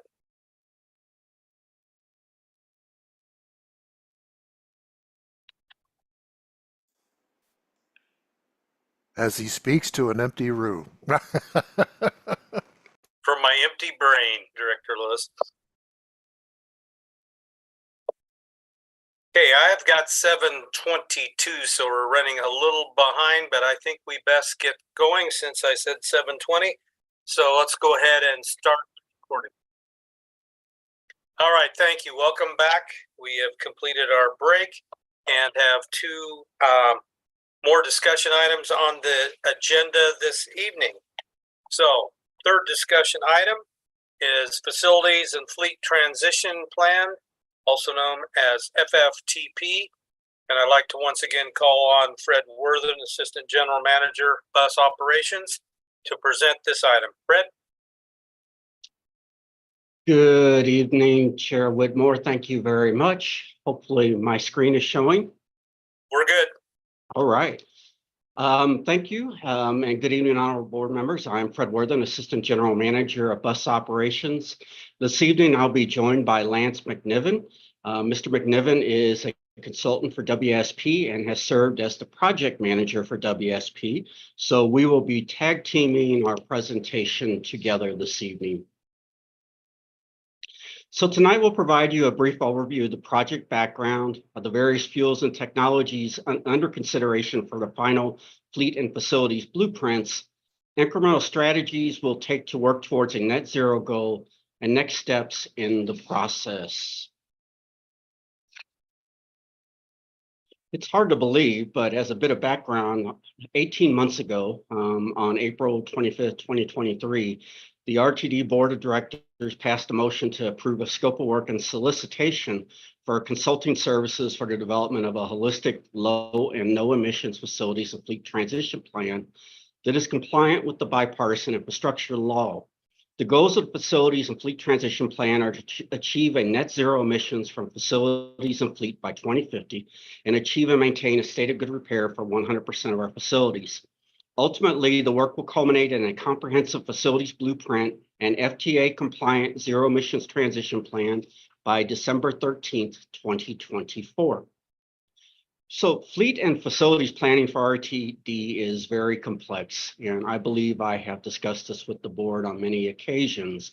The RTD currently has 955 buses servicing over 100 bus routes and a 2,342 square mile service area. As previously mentioned, RTD has 4 operating facilities that are 40 to 50 years old, and 4 of the fixed route operating facilities are also contract operated. In addition, there are many limitations with alternative fuel technologies such as BEVs that have range constraints. Hydrogen is not readily available in Colorado. There are only 2 Buy America compliant bus manufacturers. The list goes on and on. Combining the size of our service area, the age of our facilities, and technology limitations, fleet and facilities planning has been an extensive endeavor. The project team has broken work into 2 different phases. The first phase was a series of screening reports to help assess fleet and facilities, environmental impacts, potential bus facility siting, workforce and training requirements, and finances. All of these screening reports were used to develop a facilities plan, design criteria, a fleet procurement plan, a workforce development plan, and a life cycles cost and funding plan, which will ultimately culminate in a facilities transition blueprint and an FTA compliant fleet transition plan. At this point, I'd like to invite Lance McNiven, project manager, WSP consultant, to discuss this work in greater detail. Mr. McNiven, the floor is yours. Thanks, Fred. And I'm sorry, are you sharing your screen right now? I am. Sorry, give me a second. I can't see it or the deck right now. I'm on the facilities first strategy slide. Okay, sorry. Okay, there we go. Thanks, Fred. So a bus, whether diesel, hybrid, fuel cell, and especially battery electric, cannot be put into service unless there is infrastructure to support it. For this reason, the FFTP was developed with the facilities first strategy which is a strategy that ensures facilities are fully capable of supporting alternative fuels and technologies as soon as they roll off the production line. Next slide. So emissions are typically classified into two categories. Scope 1 emissions are emissions that are generally in an entity's control. For RTD, it's emissions from vehicles and facilities. Read that as tailpipe emissions. Scope 2 emissions are those from energy production, and in your case, the energy provided by Xcel. Given those descriptions, it is important to understand that meeting the 2050 goal will likely require more than just transitioning RTD's fleets and fleet facilities. Next slide. So now I'll give an overview of the FFTP process and findings. So Fred went over this briefly, but during phase 1, we conducted a high-level screening of 5 alternative fuels and technologies. To do this, we assessed the impact that each fuel would have on RTD's facilities, fleet, and service, workforce and training, and the estimated cost of each. Each of these elements were assessed and documented in technical reports and reviewed by subject matter experts within RTD. Next slide. So in June 2024, RTD staff and the consultant team had an all-day workshop to review the results of the phase 1 analysis and to determine which fuels technologies were the most suitable for RTD's goals, with consideration to actual operations and service. The workshop included lively discussion, breakout sessions, and surveys. Next slide. And so at the conclusion of the workshop, it was clear where staff stood on technologies. The general themes were renewable diesel, CNG, and diesel hybrid are potential bridging fuels and therefore can be considered in the short term, but cannot be a long-term strategy because they cannot eliminate Scope 1 emissions alone. And ZE technologies such as battery electric and fuel cell do eliminate Scope 1 emissions, but there is no hydrogen available in the region, as Fred mentioned, and BEBs still have limited range. And so these technologies have great long-term potential, but in the near term, they can be challenging. So that is exactly where staff landed. In the short term, which is the next decade, the focus will be on the following at RTD-owned facilities: replacing diesel hybrid buses when feasible, increasing the battery electric bus fleet as the technology continues to evolve, and of course, retrofitting and planning for those new bus facilities with the Facilities First framework in mind. And in the long term, the goals are to focus on replacing the diesel hybrid fleet that was transitioned in the near term with ZEB technologies, depending on where the technology goes, and continue to build out appropriate infrastructure to support the future fleet. So we'll go into a little detail of how we envision this implementation. So for the facility upgrades, as noted, the near-term fleet will primarily focus on diesel hybrid vehicles and battery electric buses. This means that several retrofits and improvements will be required at facilities, including fireproofing, which is key, charging cabinets, transformers, switchgear, and other electrification hardware components over the coming years. It's important to also note that these upgrades need to occur without disrupting service to riders. So this is a preliminary implementation schedule for facility improvements as informed by RTD staff. These timeframes are inclusive of design, bidding activities, and construction. And it's also in alignment with the Facilities First strategy. It is assumed that a battery electric bus or a diesel hybrid electric bus cannot be supported at any of these facilities until construction is ended. And so therefore, just using this image as an example, with Plaid at the top for BEB improvements, you would not be able to accept a battery electric bus outside of the mall ride fleet until 2031. And the same with district shops within 2030. Next slide. So the consultant team then aligned the vehicle deliveries informed by RTD's existing fleet purchase plan with the previously shown facilities construction schedule to determine the type and quantity of vehicles that would be purchased in the next decade. One thing to note is that the useful life of vehicles is also a constraint to how fast a transition can happen. A vehicle may be available to retire next year, let's say, but if there's no facility to support that replacement, as a diesel hybrid, RTD will have to replace that vehicle with another diesel bus that must be operated for 12 years or 500,000 miles per FTA guideline. So this graphic shows how the fleet is expected to change over the next decade pursuant to the near-term strategy. As you can see, the diesel fleet is essentially halved by 2035, and there's an increase in diesel hybrids and battery electric buses.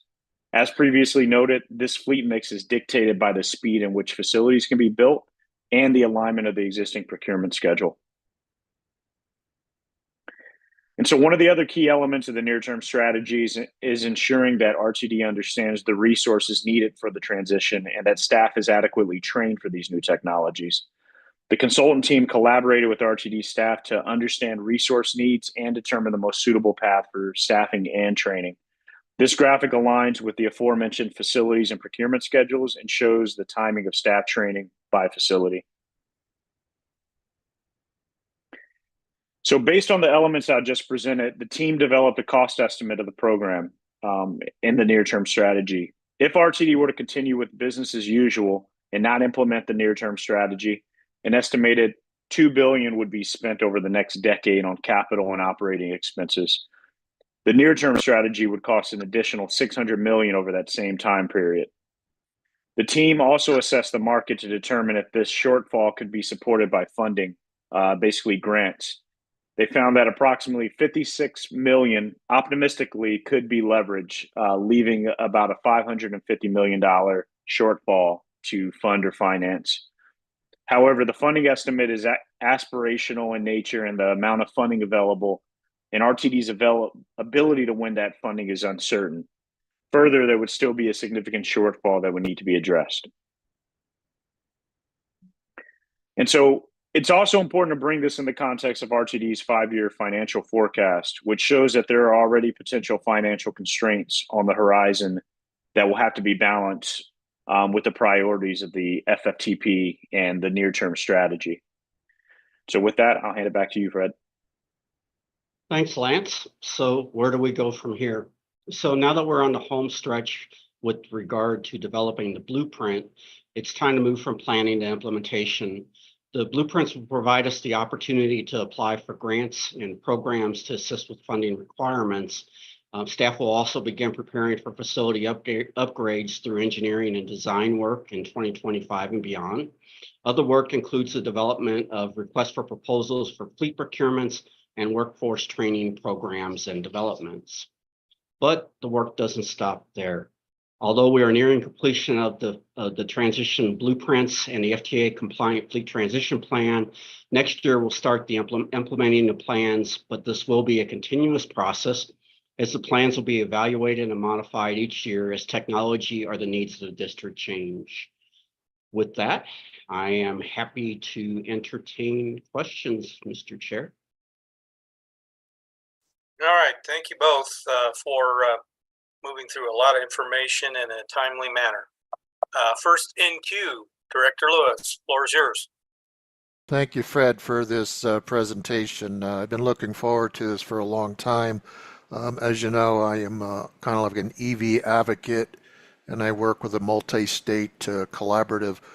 Please, Deborah, can we get this presented at the TLRC or the Transit Tuesday? I can't tell you how many times in the last 2 months I bit my tongue when I would hear legislators, why isn't RTD electric? And you know, the Roaring Fork has 20 buses that are electric. And I would just sit there and laugh, and I had to bite my tongue. So I really think the legislature needs a reality check when it comes to how much this is going to cost and how long it's going to take RTD to be able to get to that point. And I think it also will help them with a financial perspective. If they truly want to help RTD, that they might be able to help out in this area. But please, if we can get this presentation to the legislature, I would appreciate it. Thank you, Director Lewis. GM CEO Johnson. Yes, thank you very much, Committee Chair Whitmore, and thank you, Director Lewis, for your comments. quite naturally, I am more than willing to provide this information. Quite naturally, it was incumbent upon us to present it to this body first, recognizing all the hard work that the team has been doing over the course of the past few months since we last provided an update to you all in June when we completed the first phase. So with that being said, can work with the appropriate entities relative to the Transit Tuesdays or the Transportation Legislative Review Committee as appropriate, and we can have Mr. Worthen present accordingly. Thank you very kindly. And thank you, Deborah. Director Harwick, floor is yours now. Brad, I just have a quick question. Do we have any CNG buses? Not anymore. The mall fleet was a hybrid CNG, but those were decommissioned in 2017, 16, 17. Okay. So no CNGs at this point. Okay, cool. Thanks. Mhm. All right, gang. Any other questions? Secretary Guzman. Just a quick comment. Thank you so much for the hard work that went into this. I appreciate it. When we're looking at the fuel cells and the different options, I want to pick back at the availability of alternative fuels, and make sure that I understand that what you were saying is not that we don't have it, we just don't have it in the amounts that we need to be able to do this at locations that are conducive to operating a bus system of our size. And moving over, specifically, I'm thinking about hydrogen cell technology. Battery electric buses are a whole different animal, but I just want to make sure that there's none available, there's not enough available where we need it right now in the Denver metro region. Is that what you were trying to communicate? Thank you for the question, Director Guzman. That is correct. We do have contingencies in for our fuel cell pilot should hydrogen come available in sufficient amounts to power a pilot program itself. But at this point, there just is not a sufficient source that's readily available in the region. Mr. Chairman. Yes. Okay, thank you. So Denverite published an interesting article, given that we had the Finance Committee meeting last night to move the budget forward to the body, in which I believe it's the Thoreau Transportation Thinking Group was cited, talking about how the buses running are actually more detrimental to the environment than the diesel buses we currently run are more detrimental to the environment than individual vehicles. I don't have the area of expertise on this, but I am fairly certain that if we had a full bus of people moving up and down any of our roads and removing those individual driving vehicles from the road, it would help reduce congestion. That the exhaust that's given off by one diesel bus moving that number of people would also help reduce the greenhouse gases and do the tier 1, level 1 emissions that we were concerned about. Can you speak to that quickly, just to put that on the record? Because I believe they got it wrong, and I want to make sure that I understand from our end, we are doing everything we can to be good stewards of the environment for a multitude of reasons. Thank you for the question, Director Guzman. I would have a disagreement with the statement as presented. I would have to go back to get you the exact numbers, but I have presented information in the past. I believe that our footprint is less than 2% of the greenhouse gases in the entire region itself. And we are taking a significant number of single occupant vehicles off of the road.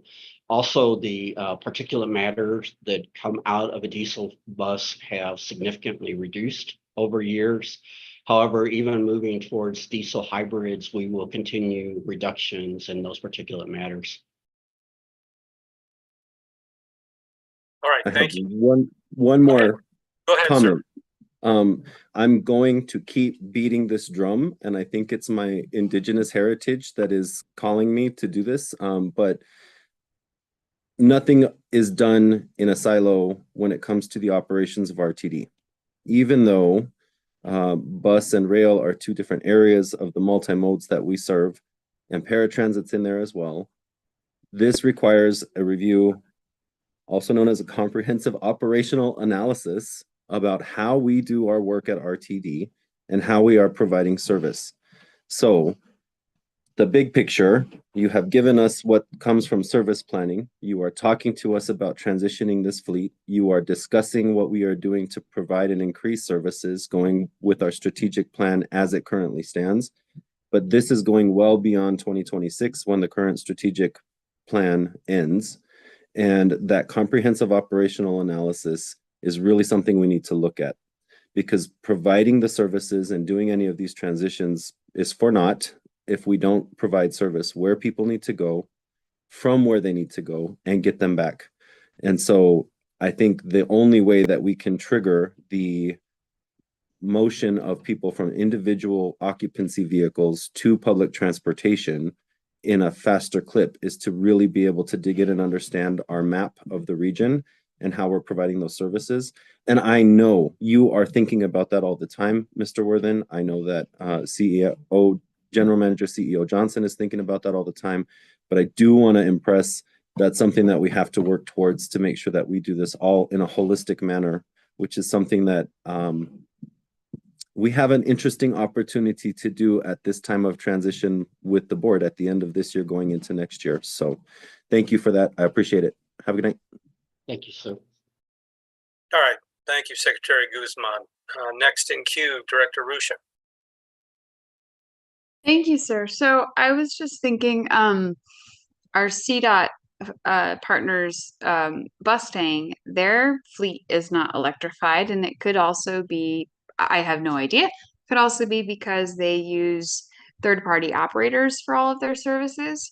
And that was making me think of our partners in like TransDev. And I know we touched on this in a previous meeting, but just for the record, could someone from staff just kind of address how we would incorporate our private partners in a future transition plan, just recognizing that they are providing a little over half of our bus service? Mr. Chair, if I may. Thank you for the question, Director Rusha. That is an excellent question and is actually one that this team has been working very diligently on. First and foremost, the first step is moving towards the diesel hybrids. So as we are putting out contracts, we will be having a requirement that diesel hybrids are part of the requirement of maintaining those vehicles with future contracts itself. We are also, though, going to be looking at siting other facilities as well. Part of the work that we have next year is to continue work on facility siting for a single garage in the future, and then continuing to work on a build out from there. But we're starting one garage at a time. First step is diesel hybrids, then we'll be siting a new garage at some point, and then moving further into the partnership realm. If I may, Mr. Chair, just so that I understood you, Mr. Worthen, that because our TransDev partners also have garages and facilities, like we're not saying that that would come at the end of this transition plan, but concurrently. Is that an accurate, recapture? It is what ideally we're building on in outer portions of the plan itself. The initial parts are to deal with the directly operated facilities. As far as the battery electrification, that'll be short term at Platte. But then as we start moving towards other facilities and as the technology evolves, we'll start expanding into other areas. And I see CEO Johnson has her hands up, and I believe she has something to add. Proceed. Thank you, Committee Chair Whitmore, and thank you, Director Rusha. A couple of things. At the outset of your comments, you talked about CDOT and you said that they contract out service. I just wanted to qualify that CDOT doesn't operate standard transit buses. They use over-the-road coaches for the majority of their service delivery. And with that as a backdrop, over-the-road coaches are very limited in reference to alternative fuel technology. That's one critical factor as we've worked with them in tandem as they look to do a myriad of different things. Secondly, as relates to your question as a whole, I know there's been additional questions that have been posed before relative to directly operated services or whether or not RTD would bring them internal to the organization. And to Mr. Worthen's point, as we look at where we are currently, this gives us an opportunity to discern what might be cost effective in relationship to the cost that we see overarchingly when we look at the importance of the conversion of our infrastructure to support any type of technology change to alternative fuels relative to the propulsion system. So I just wanted to provide that information for context as well. That's incorporated in and gets back to Secretary Guzman overarching comments relative to taking all of these different plans or priorities and how they would all converge. And it's imperative that we do that wholesale because when you think about service delivery as a whole, that's critically important as we look to the new phase of what RTD could be in the future. Whoever is leading the organization, whoever's sitting in your all's seats, we need to ensure that we have that framework for the betterment of future generations. Director Rusha. Thank you, and thanks.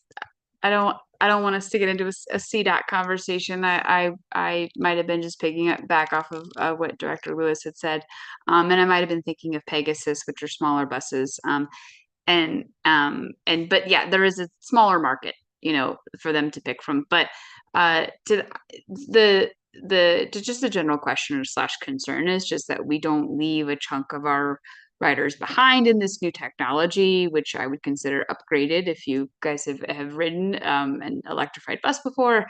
I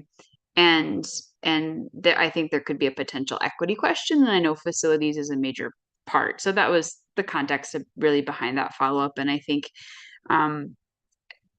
things are in motion, so to speak, and we'll kind of see how it goes. But I'm glad to see that it's on staff's radar and that it is part of our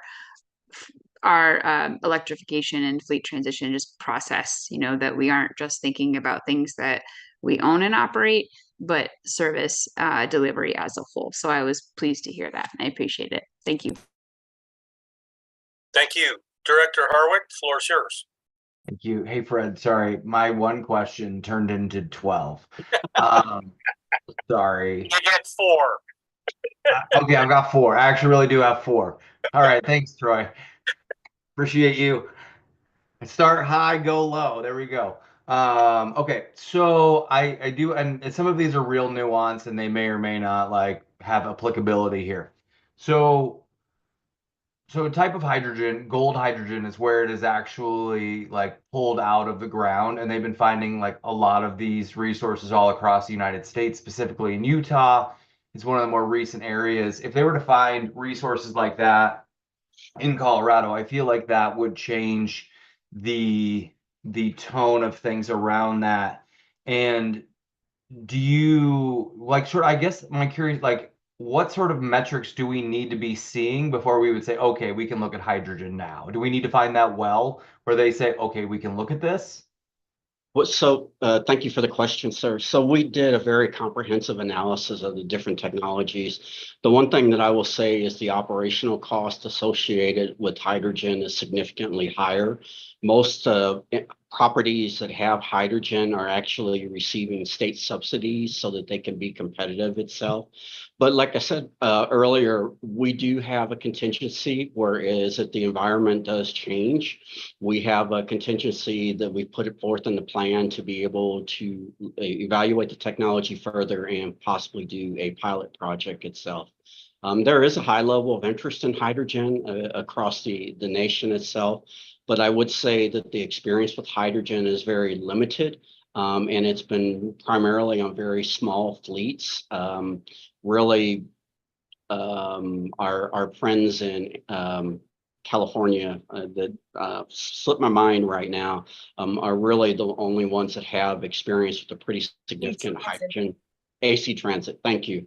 That I have pretty significant experience with it, but it is part of what we have built our contingency around. And there are a lot of different things that would have to happen with regard to cost and facility infrastructure and things like that. But we have put that contingency in there. Yeah, and so I actually think I'm going to combine a couple of my questions into one, which sort of follows this up. And this, to me, this feels like this does feel like there's the ability to pivot in the future and make adaptations. But I'm just curious, how frequently are we going to be reviewing this plan to begin to say, okay, you know what, like swapping batteries is actually doable, or fuel technology has kept or has actually progressed to a state and we have a well and this all makes sense, or we have conductive charging, or solid state batteries are lighter, they're more efficient, and we can charge them in a faster way without like fully burdening the grid. Like how do we, like again, how quickly are we looking at this? What this is now ready? You know, that's a great question. And our plans really are to do an operational view on an annual basis. We actually look at our fleet and our fleet mix once a year. And actually our service planning development group will actually make projections on what our fleet need is, what our fleet mix is. We work with our asset management team and with our vehicle maintenance team to make adjustments to our fleet. And the technology will change and evolve also. You know, there is a movement towards things like solid state batteries right now. So we're trying to be nimble in all of this, which is part of the reason why as we build out, we're building out strategically and incrementally so that we do have the ability to pivot should there be significant changes in the technology.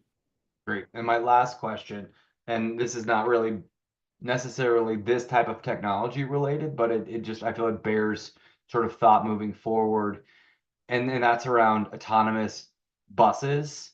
And if we get to the point where autonomous buses are viable, and all of a sudden we have sort of diminished, and I'm sorry to the union when I say this, but like diminish the need for bus drivers, like do we begin to say we can also be looking at smaller buses, or because we won't need a bus driver, and then you know, like that also changes that. Like I'm just curious, is that one of the things, it's not addressed here, but is that something we are sort of have our eye on? And I get that we're not there today, but we might be there in 5 years. And so I'm just curious, like at what point do we say, hey, you know what, autonomous vehicles are there, and that fully changes our fleet, you know, what our fleet makeup is? I thank you for the question. It's a great question.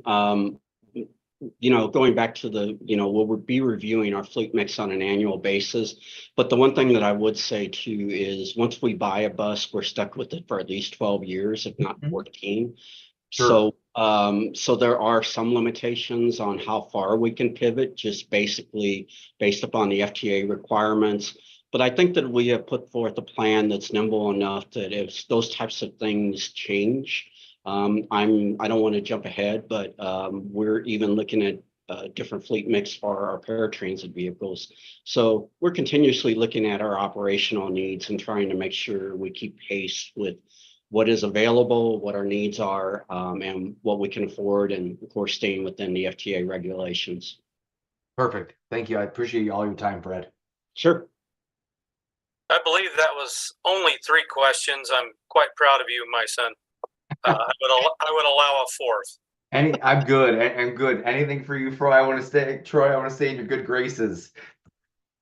All right. I see Director Ruscia's hands raised. Go ahead. That was a residual, but just for that comment, I might find a question. No, Lord, my hand was not raised, sir. Me and my big mouth. All right. Thank you. Great conversations. Seriously, good questions. Thank you, Lance and Fred, for that. And I, for one, appreciate some of the thoughts about the nimbleness factor, because technology is just taking on all kinds of different avenues. So we don't know what we don't know 3 to 5 years down the road. So I appreciate that we have that opportunity to move in different directions when it's justified. So, if I may, Mr. Chair, one Go last thing. I do want to thank not only our consulting team, WSP, for all the hard work that they put into this, but there have been about 40 different staff members that have worked on this project over the last 2 years. You know, because even though the RFP was awarded almost 18 months ago, this work really began 2 years ago, and we have every major department that has participated in this: asset management, finance, legal. I mean, I don't want to go into the naming conventions because I'll miss somebody, but there has been a significant amount of work, and I have appreciated that.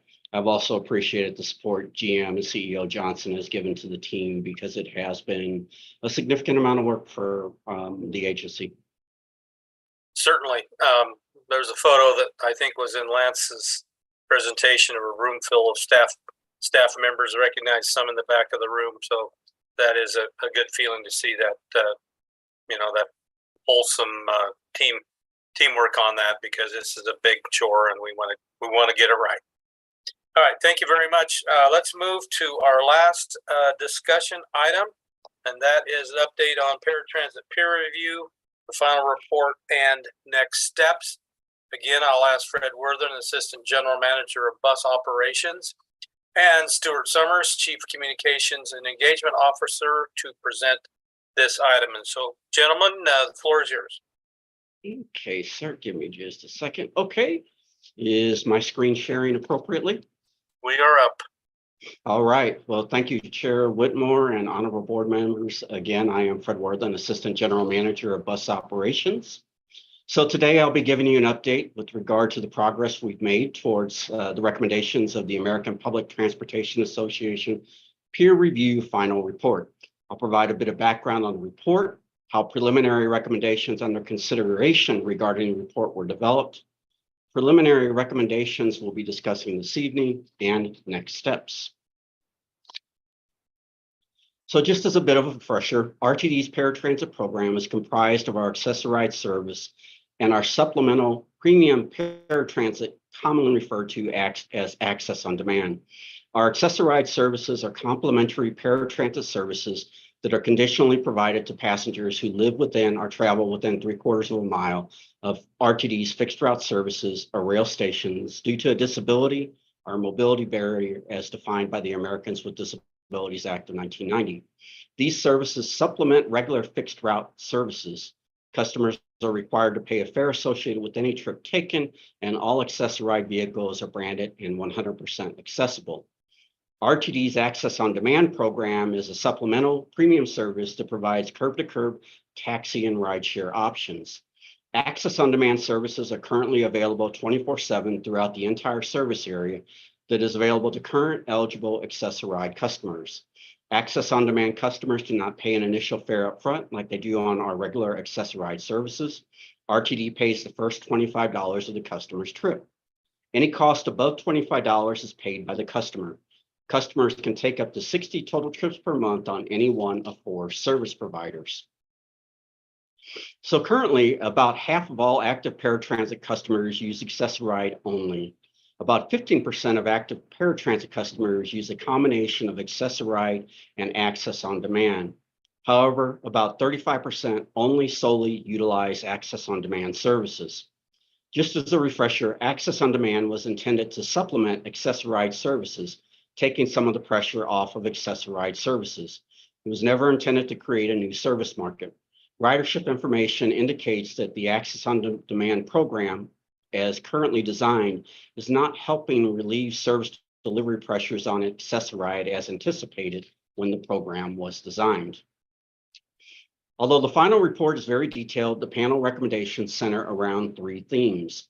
First, there's a need to develop a clearly stated vision for paratransit to guide priorities for the Access-a-Ride and Access on Demand services that envelops the agency to be trusted as a leader in mobility, delivering excellence and value to our customers and community. Currently, the Access-a-Ride and Access on Demand programs function more like standalone programs instead of programs that support each other. Second, there's a need to refresh the Access on Demand program structure to create a fiscally sustainable option that serves customer needs. And third, there's a need to leverage technology and process improvements to streamline daily work. So a significant amount of information has been gathered from a number of sources and utilized to formulate paratransit program modifications under consideration that I will discuss later. Initially, we collected information from 21 different transit agencies through surveys or review of other transit system programs. From the data gathered, about 95% of the agencies reviewed charged the same or higher fares for paratransit services, similar to our Access-a-Ride program, which is federally mandated under the Americans with Disabilities Act. Also, about 80% of the agencies have programs similar in basic operation to the RTD Access on Demand program. Of those programs similar to Access on Demand, 80% charge fares that are the same are higher than their federally mandated paratransit programs. Only one transit agency reviewed has a zero fare up front, but that program has stringent requirements that customers be established users of the regular paratransit services, requiring 50 trips on the core paratransit system over the course of 6 months to be eligible for the service. Subsidies by other transit systems range from $4.50 to $60 per trip, with trip caps ranging from 0 to 60 trips per month. Staff also engaged in customer and stakeholder outreach efforts. A webpage was established in March of 2024 that included information regarding the peer review report, observations, recommendations, and next steps. An online feedback form was also developed. 516 comments were received through the webpage, which can be found in your board packet. Surveys were also conducted to gather feedback from the public. Feedback was also solicited through the customer advisory committees, such as ACPD, APAC, and the Citizens Advisory Committee. Additionally, 3 stakeholder meetings were conducted. 2 surveys were distributed by staff. A general and a statistically valid survey representing the paratransit customer base was distributed. The survey asked several questions regarding service satisfaction, as well as the importance of various program elements such as fares, subsidies, trip caps, and service areas. Respondents were also asked to rank 3 different scenarios to help staff understand the importance of program elements to our paratransit customers. The public online survey received 387 responses. The randomly sampled survey received 428 responses. So survey respondents were asked how frequently they use Access-a-Ride. Over half of the respondents use Access-a-Ride services at least once per week. Survey respondents were also asked how frequently they used Access on Demand. About 65% of respondents use Access on Demand services at least once per week. Survey recipients were also asked to rank the importance in order of most important to least important regarding several program elements of the Access on Demand program. Fare was the most important, with the subsidy per trip and number of trips allowed each month receiving nearly identical responses. Service area and service hours available ranked lowest among the choices provided. Survey recipients were also asked to rank 3 different scenarios. Scenario A required customers to pay an upfront fare of $4.50 per trip. After the initial fare payment, customers would receive a trip subsidy up to $30 per trip for up to 30 trips per month. Scenario B required customers to pay a $5.50 fare upfront per trip. After initial fare payment, customers would receive a trip subsidy up to $25 per trip for up to 40 trips per month. Scenario C required customers to pay a $6.50 fare upfront. After initial fare payment, customers would receive a trip subsidy up to $25 per trip for up to 50 trips per month. Of the responses received, 64% of the survey respondents chose scenario A as their top choice among the 3 scenarios. Scenario B was ranked the second choice, followed by scenario C, ranked as third most important. Scenario A is very much in alignment with customers ranking fare as the most important component of the Access on Demand program. A question was also asked to help determine if customers were willing to pay premium for Access on Demand services outside the traditional Access-a-Ride service area boundaries. Only 17% of the respondents were very likely to use Access on Demand services outside the traditional ADA service area if a premium were required for such services. There was a significant correlation between respondents who rated price as the most important to those who responded trip subsidies and trip caps more important. Of those who use Access on Demand services 30 trips or more per month, which we would deem as high frequency users, 54% selected scenarios B or C. Whereas those who take less than 30 trips per month, which we would deem low frequency users, 74% selected scenario A. Responses also indicated that regardless of the scenario chosen, there would be minimal changes in trip usage overall. There was also a strong correlation between the age of respondents and those respondents who chose scenario A as their top pick. 51% of respondents 39 years of age or younger chose scenario A. 60% of respondents between the age 40 and 59 chose scenario A, and 74% of respondents age 60 and above chose scenario A.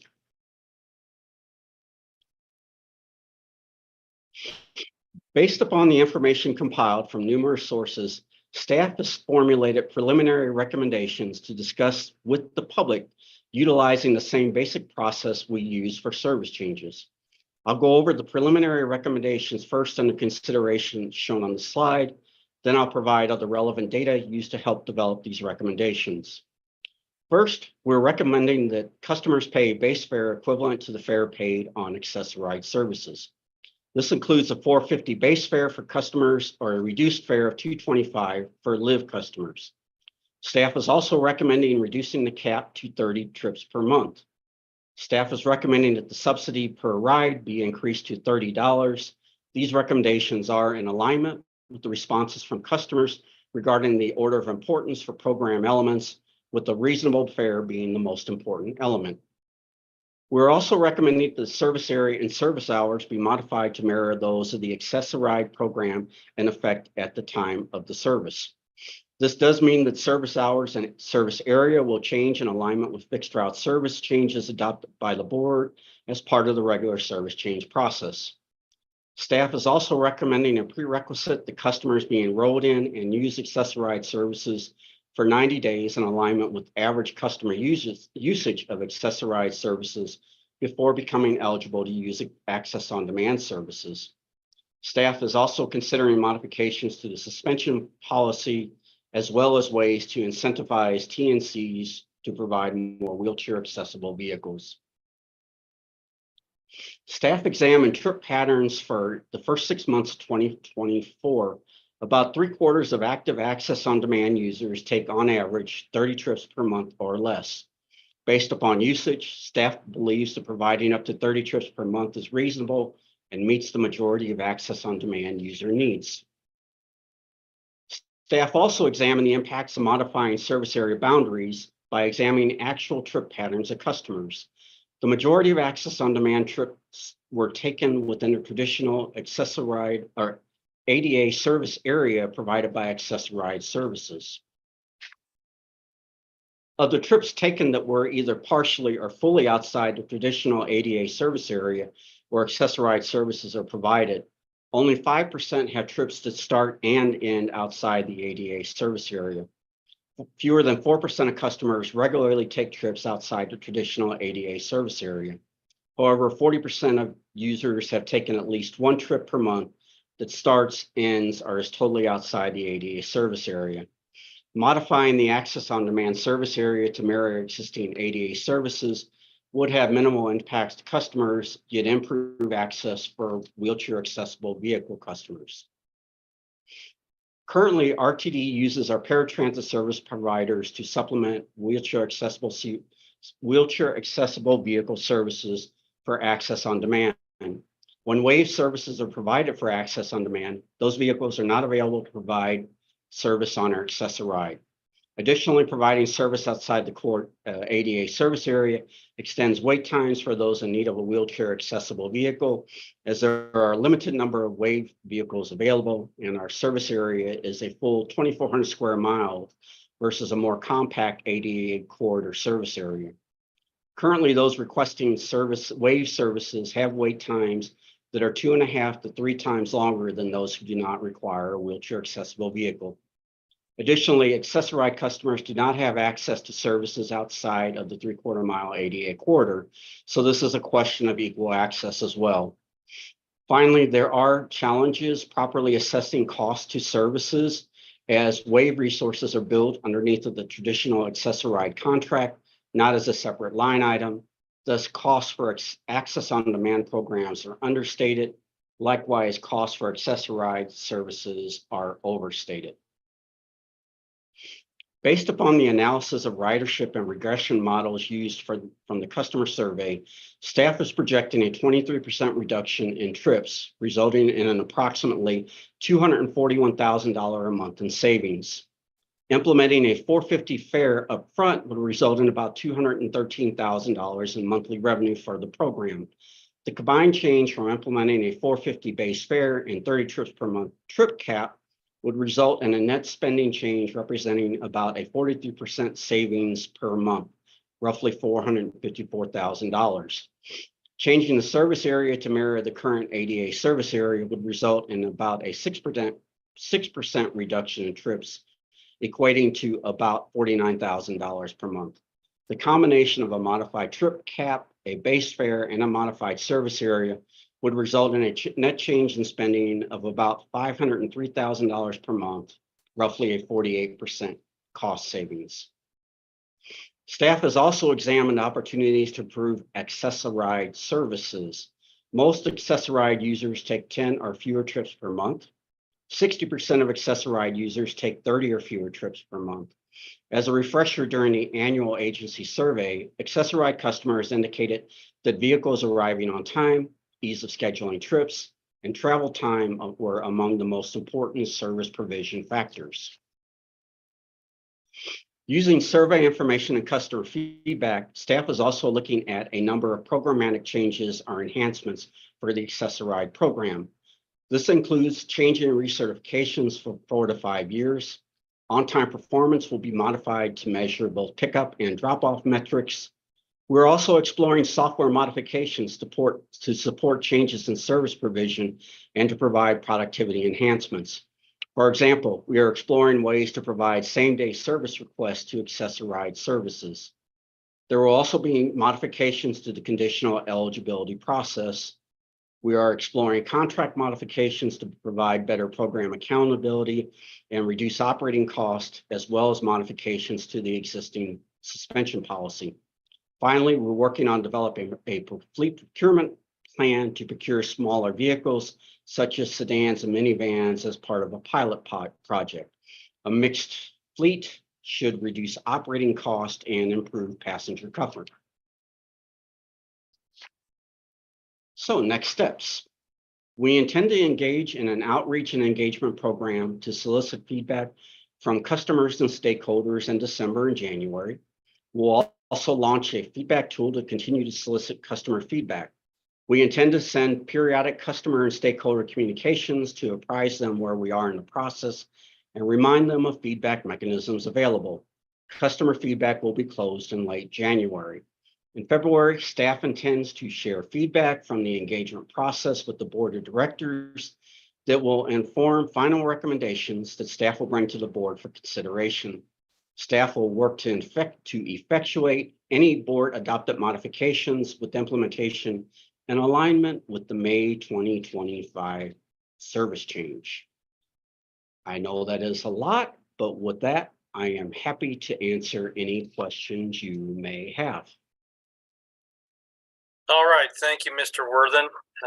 Busy evening for you. Director Lewis, you're first in queue. Thank you.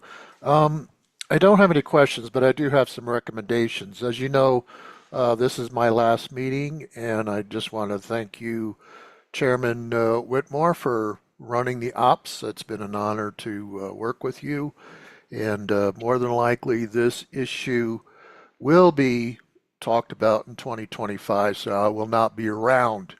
So as a person with a disability and the only person on this board that has a disability and uses these services, these are my following recommendations.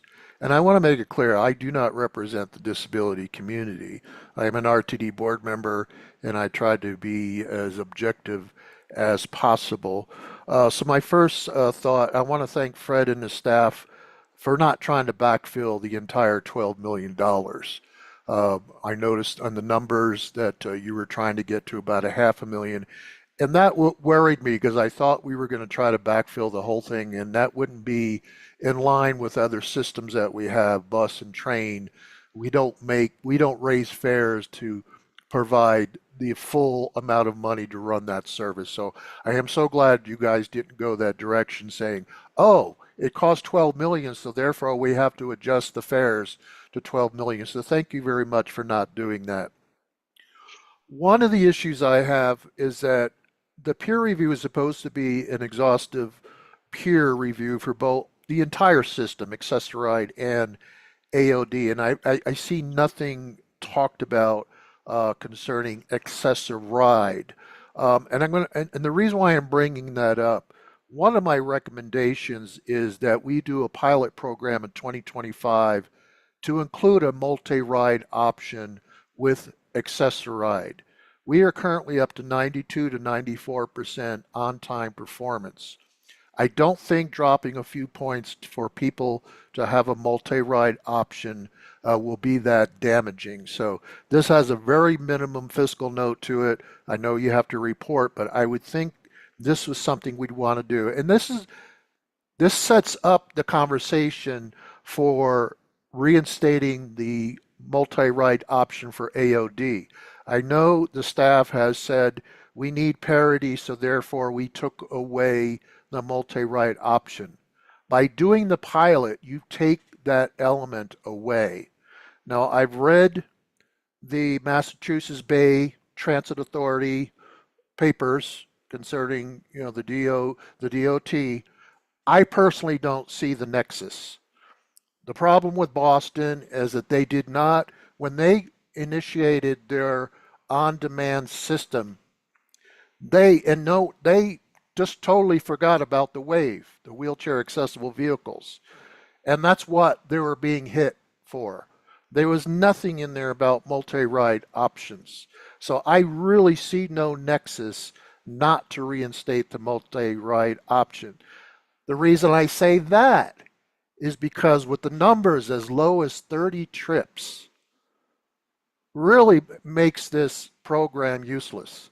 Because if I'm working 5 days a week and I have to pay 2 trips a day, that's 10 trips right there. That means I'm getting 3 weeks worth of service out of AOD. There's no other service that we provide that we say to the user, pay this, but you're only going to get 3 weeks worth of service, or 2.5 weeks worth of service, depending on the model that will eventually be chosen. So these are my recommendations. I think both Access-a-Ride and AOD should pay $5.50. And the reason why I say that is because of the LIVE program. People can apply and pay $2.75. We currently, by DOT, can and should raise it to $5.50 because that's the limit.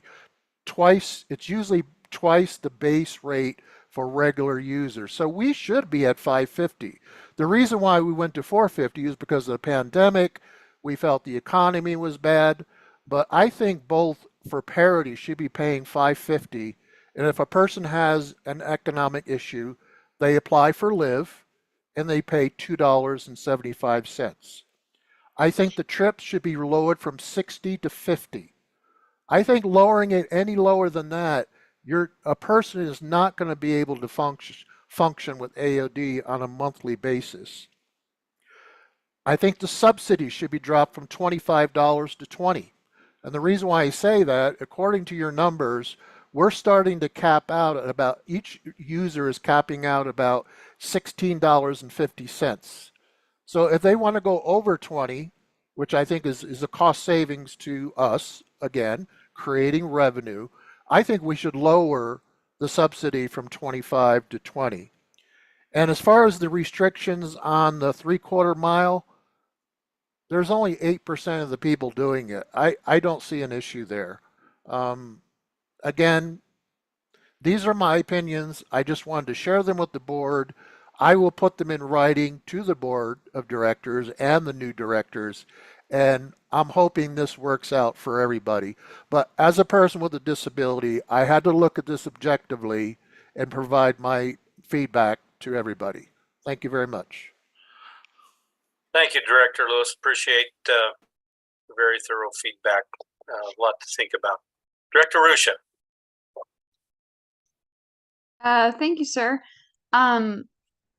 Looks like there are no other folks in the queue, so I'll go ahead. Or actually, I'll go ahead and I'll yield to Director Harwick. He might have found his fourth question.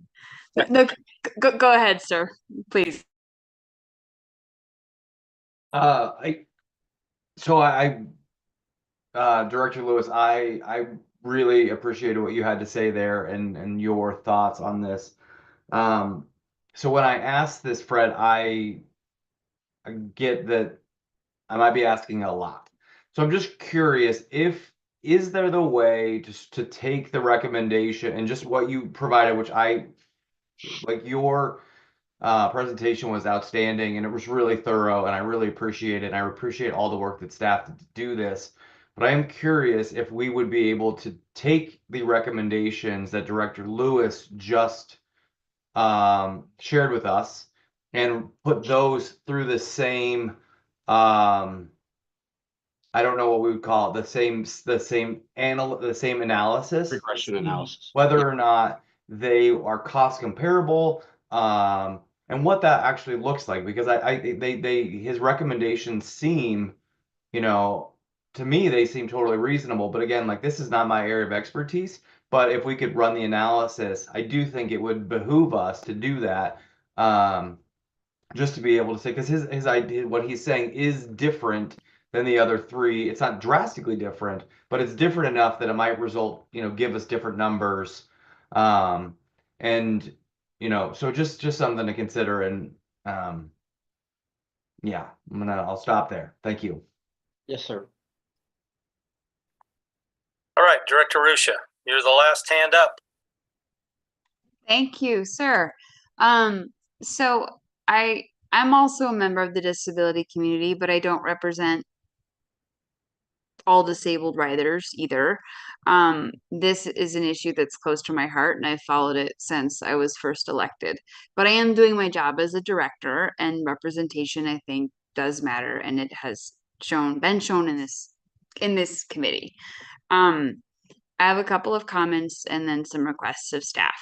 And I will be honest in that I've been a little disparaged at what I'm hearing from disabled community members, including my constituents who do use our service in some of these preliminary recommendations.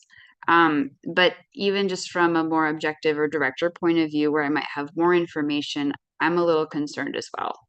So my first comment, and I don't want to preach, I don't want to lecture, so I appreciate the chair giving me space. But my first comment here is that if staff did not budget properly for a program, that is not an excuse for staff to reduce services. I was there when this program was first initiated as a pilot, and this could have been predicted. This was predicted. People flagged this might happen. $12 million is not couch change, but if we really think that we cannot sustain $12 million plus inflation, give me your budget. I'll go through it line by line. I'll find you the 12 million bucks. I do concur with Director Lewis that there are less drastic options, but what I haven't been convinced of, because I haven't seen it, is the data to suggest that we have to go there. The hard data. And so I would actually opine that before we go to changing this program, and these are drastic changes, that we slow down and staff share with us the data that we need before we can make said decisions. I think, and we've brought up the multi-step option. That is one example. Like one could easily infer that the multi-stop option was driving up the cost, but we already know from subsequent presentations that's not driving up the cost. But I don't think we have enough, the board doesn't have enough data to make decisions. So I'm glad that we slowed this down, and I would ask that we get more of that data so we can make informed decisions. Even if we look at the cost increase, I mean, going from a 16 cost per ride to $18 cost per ride is actually, when you consider the total period, less than inflation. It doesn't move it for me as a director who cares very much about our budget. So, you know, moving on, I have a question. Packet page 312. It says that 40% of active AOD customers have taken at least one trip outside of the ADA service area. So I would say, given our service reductions and bus stop consolidation program, that's actually not hard to go outside of an RTD service area if you're familiar with where we serve. So I need to understand, are people somehow going to Fort Collins or Colorado Springs, or are they just slightly outside of 3/4 of a mile of a bus stop? When I saw that, it felt like a red herring. Maybe it's not, maybe there's more to that story, but that's an example of data points that the public and the board doesn't have. And I would appreciate some follow-up from staff as to what that means. Because I assume if it's in a presentation in a bullet like that, it's meaningful. But again, it isn't that hard to go outside of our service area, particularly as you get to the suburbs, if you're in Erie, or even many parts of Aurora that we're not serving, or that they don't have that same level of service. I mean, that's a matter of compact bus stops. Packet page, I think it's 324.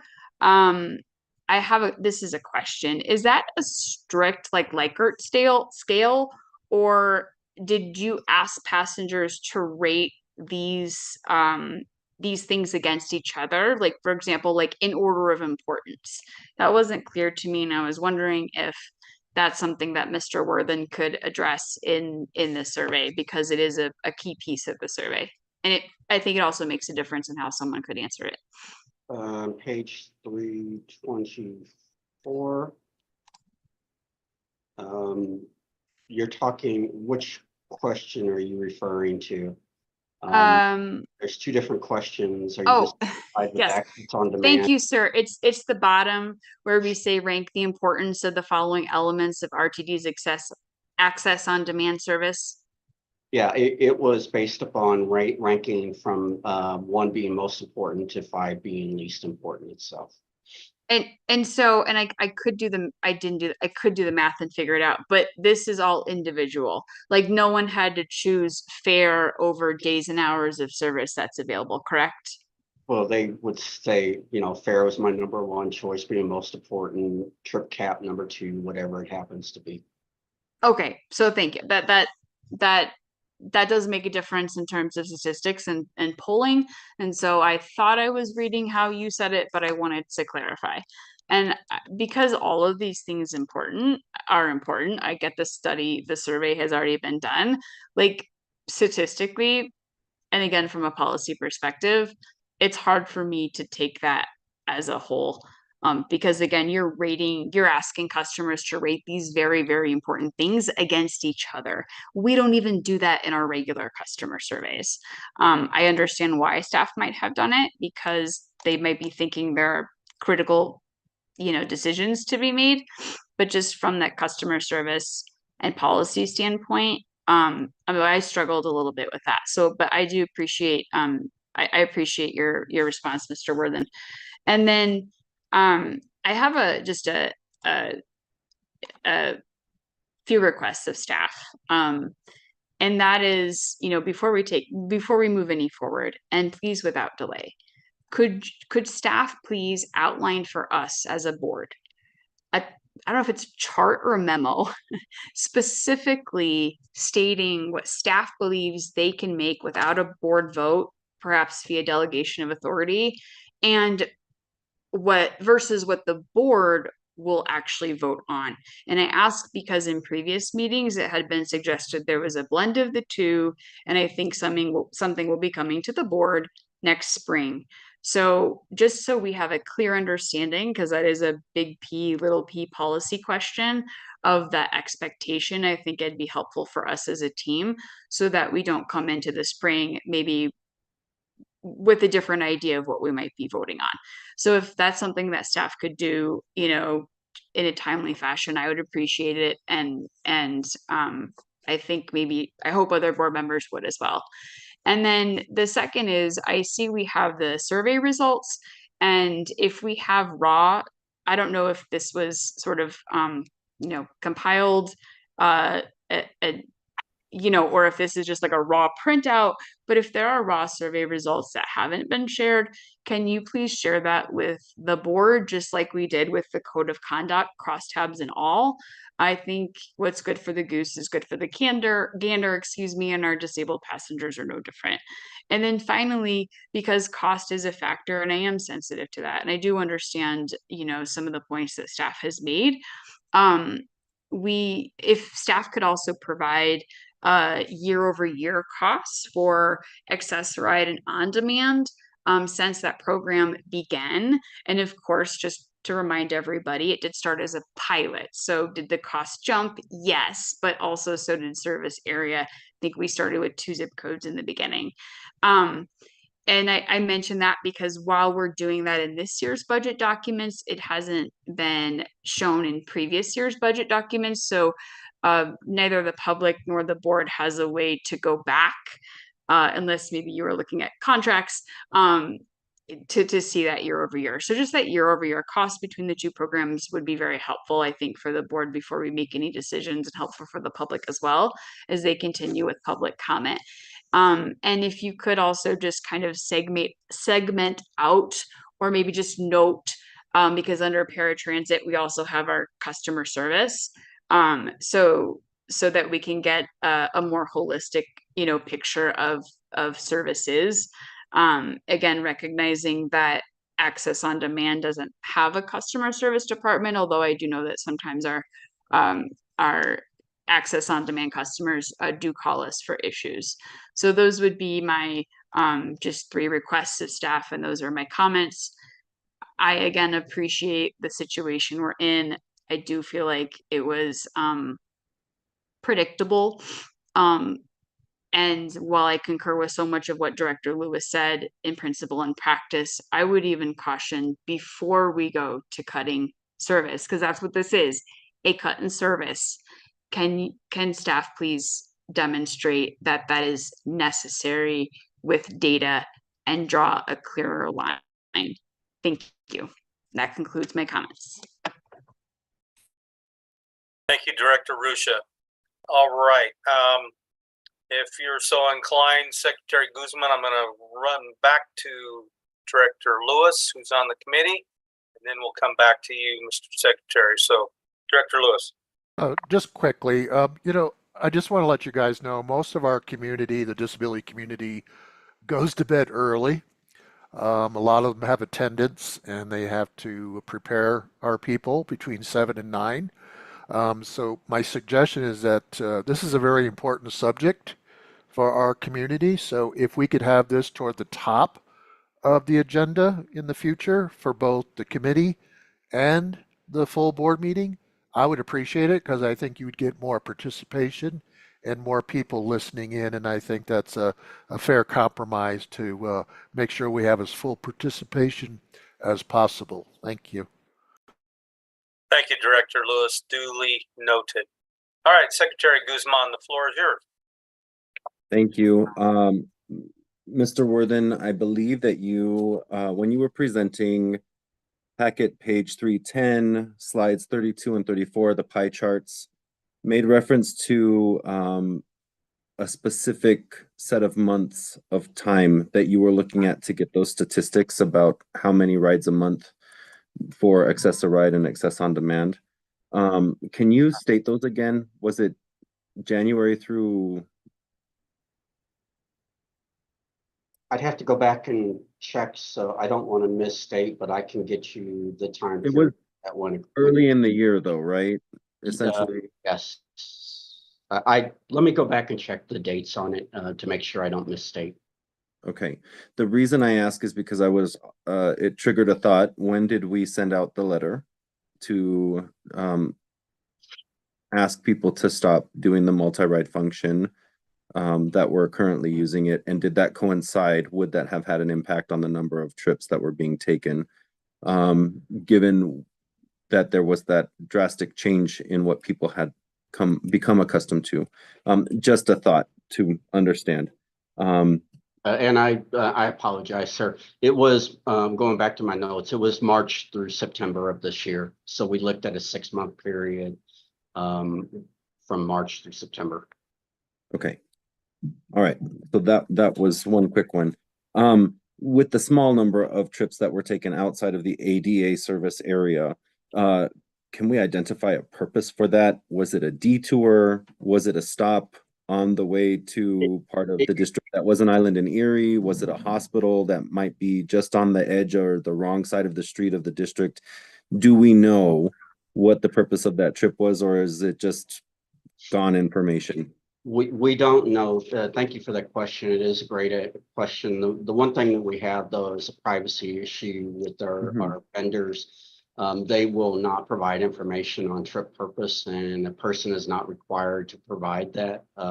So we can't legally ask for that information. With regard to the information that you were asking about, some part of the trip, either the pickup or the drop off or both, were outside of the district, whether it's a block or 10 miles or 50 miles, some section of that trip itself, either a start, an end, or both pieces of the trip were outside the 3/4 mile corridor.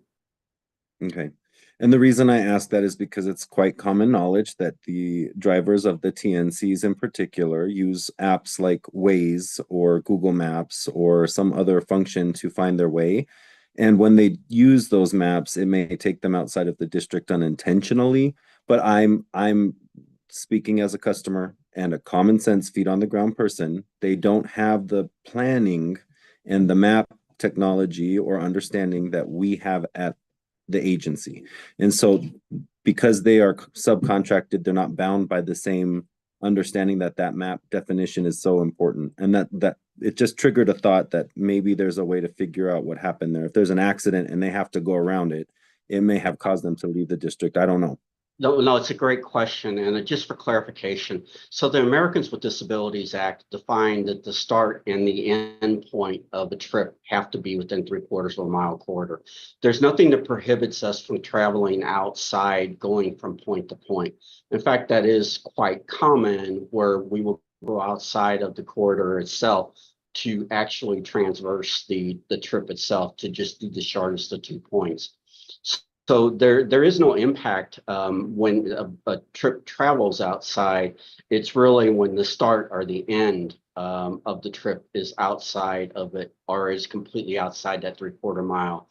That's where the Americans with Disabilities Act state that both the start and the end have to be within 3/4 of a mile of a fixed route. Thank you for that clarification. Finally, I just want to wrap my head around this, because it sounded to me like the purpose of doing this outreach and the purpose of taking these surveys and the purpose of getting the feedback was to garner an understanding of where folks are at and what is important to them. This was not meant to be a direct response to the board or to the agency that these are the only options available. But these were options that were given to seek understanding so we can continue to do work and refine what we can offer in terms of what you will bring to the board or what you will offer as services going forward. Is that correct? Like, this is not the end all be all? No, these are preliminary recommendations. So think of it very much like the service change. When we bring a service change to you, we bring forth what we're thinking.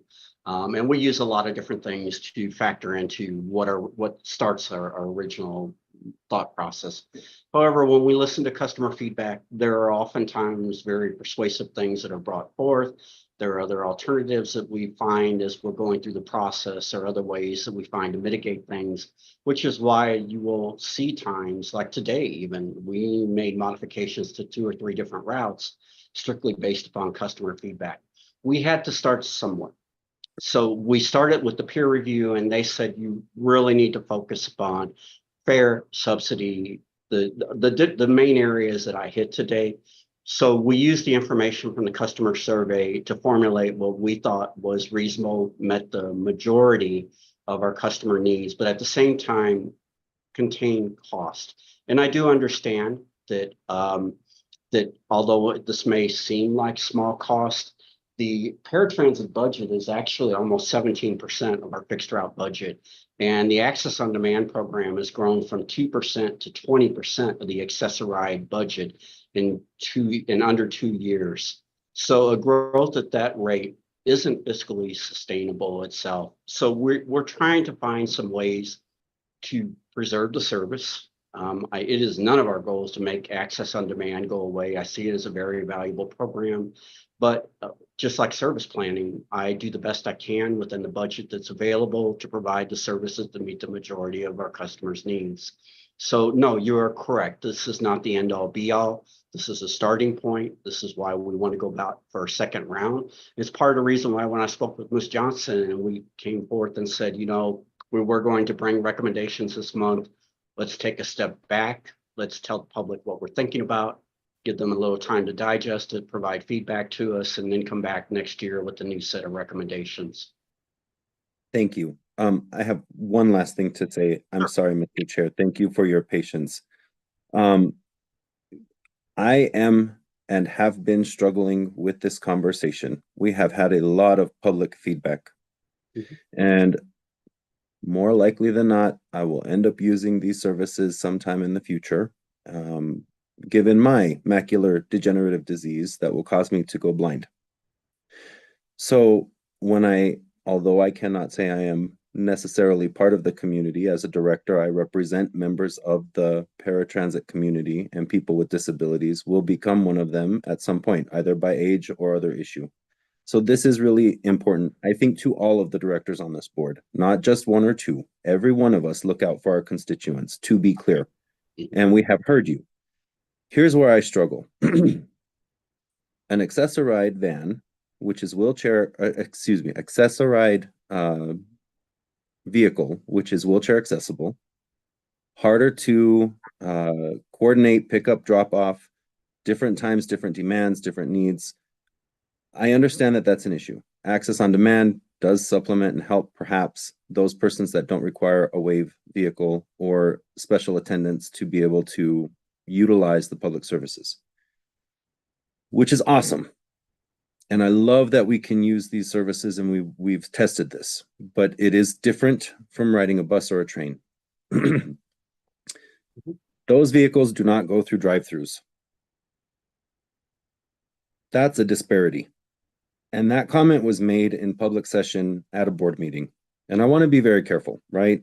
It's different to say, can we have a multi-stop option to drop off my child at daycare and continue to my job, versus I should have the right to go through the McDonald's drive-through on my way home, because I don't have that right as a bus driver, a regular bus route rider or a train rider, to demand the same thing of RTD.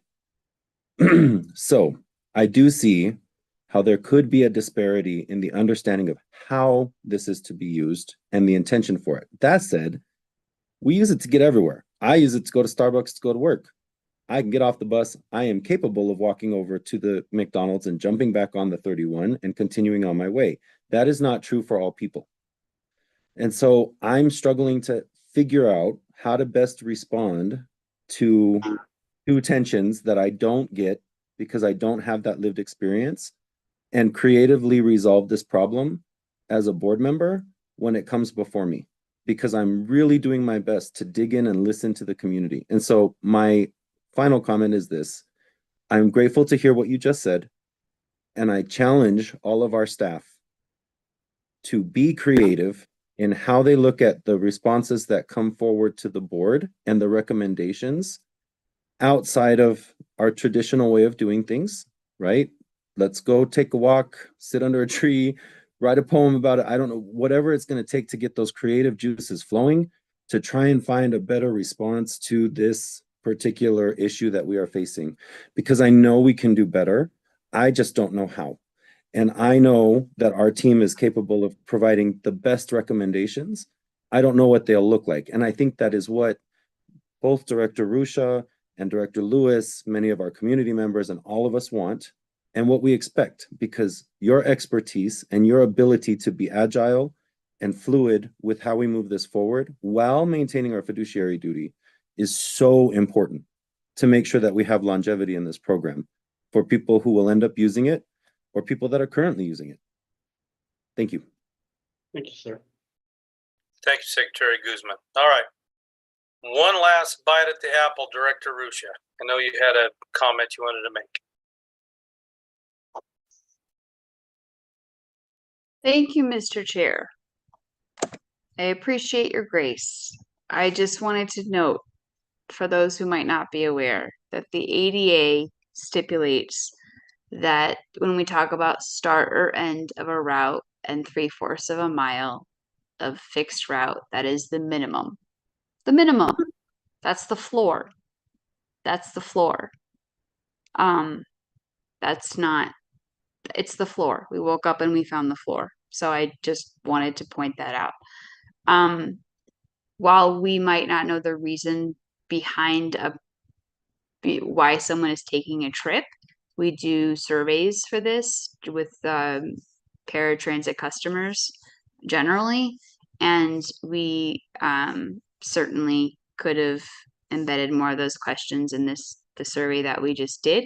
We've also heard a lot of community comment, as directors have noticed. But what we could do, and I think GIS could probably help us figure out, is take the data that we get from the TNCs and put it on a map, and then maybe we'd have a better idea of how far outside of our service area folks are going and if it actually is a budgetary impact. If it is, then it needs to be demonstrated. As it stands, my opinion was it did look like a red herring because I can't see the data. But we do have staff, technology, and the data to provide, I think, a better snapshot, if you would, a literal picture of where folks are going. Finally, I just want to go back to the, the data that we do have, that I think it was stated that the AOD budget is something like 20%, or was it 20% of our paratransit budget? Or what was the 20% number I heard in under 2 years? Or was it that something had grown from 2 to 20%? I'd have to go back and look at the transcript. But again, that was, and if Mr. Worthen wants to jump in and help me out. No, you're Thank you. correct. It's grown from 2% of the paratransit budget to 19%. It's almost at 20% right now. Thank you, sir. And I would know that was predictable, but it's also something that RTD, I don't know what numbers were, I don't remember what numbers were thrown around years ago, but like we were told that in launching a program that would be largely inaccessible to people who use wheelchairs, it would ease some of the stress on Access-a-Ride, and improve services for others. But anyone looking at this, and it was said at the time, more and more people are going to use it, but we also encouraged people to use it. We even increased the subsidy. We also get in our reports, trends and paratransit trends, and we can see that if you consider this to be a market, that AOD's quote market share in the RTD world was growing significantly. So, again, I just go back to we made a budget error. Someone didn't budget correctly. It's not a reason to cut services, particularly if it's something that we can cover. Perhaps some changes need to be made, but what I'm seeing in this presentation as preliminary suggestions seem very dramatic, and I think we need to slow down and take a step back. Finally, I think I said it before, but if I didn't, we need to bring back the multi-stop option that ended, I think, in February. At the time, I was okay with it because I thought we would have a solution to this problem or this issue within a couple of months. It's now drug on for months, and we have heard, I don't know how many hundreds of comments from the community about how that has negatively impacted their lives. There's no reason to not turn that back on, so to speak. And I think that was well intentioned, but that is a wrong that needs to be remedied. And so I am asking staff to please fix that now and not wait until next spring to make a decision. Thank you. And I will yield for the evening. Thank you, Director Rusha. Mr. Vice Chair, your Thank you first very time much. tonight. Floor is yours. Thank you very much, Mr. Chair. I was just sitting on this, and I believe it was former chair of this committee, Director Williams, said that either you currently have a disability or you will have a disability. That is going to impact 100% of us. You know, that is why this is so crucial. This is why this discussion has taken such time. And, you know, it doesn't matter who you are, you will be impacted by this ultimately. I think that my note, and just kind of wrapping this up, is the feedback that was given specifically with the feedback with Director Lewis, because he will not be a director in 2025. I think that the feedback that he has been given, or that he's given us, needs to be taken seriously and going forward, and whoever is going to be the next chair for this committee needs to look into it, specifically when it comes to the pricing options, as Director Harwick said, is running the numbers and see how it impacts it. I think that's a huge suggestion. The one that's just an administrative suggestion, which is having this as one of the first discussion items, so that the folks that care most about this, you know, are able to stay up and are be able to listen. This is a critical issue. This impacts every single person, you know, either now or in the future. So I think listening to the suggestions that have been happening with our fellow directors, that's what is going to be important going forward. I just want to ultimately put weight to it. I'm not adding anything new, but I want to put weight to it as we transition, this being our last 2024 operations committee, this going forward to whoever our future chair is. Don't let this die tonight. Thank you.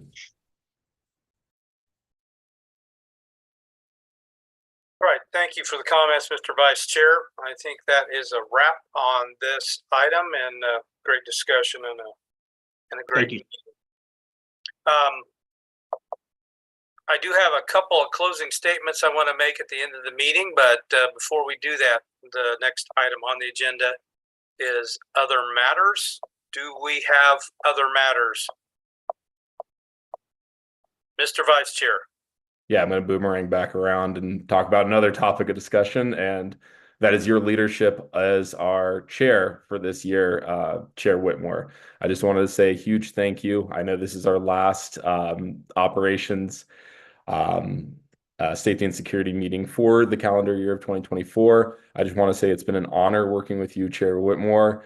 I've really appreciated, really learned a lot. I know everyone part of this committee has really appreciated your leadership.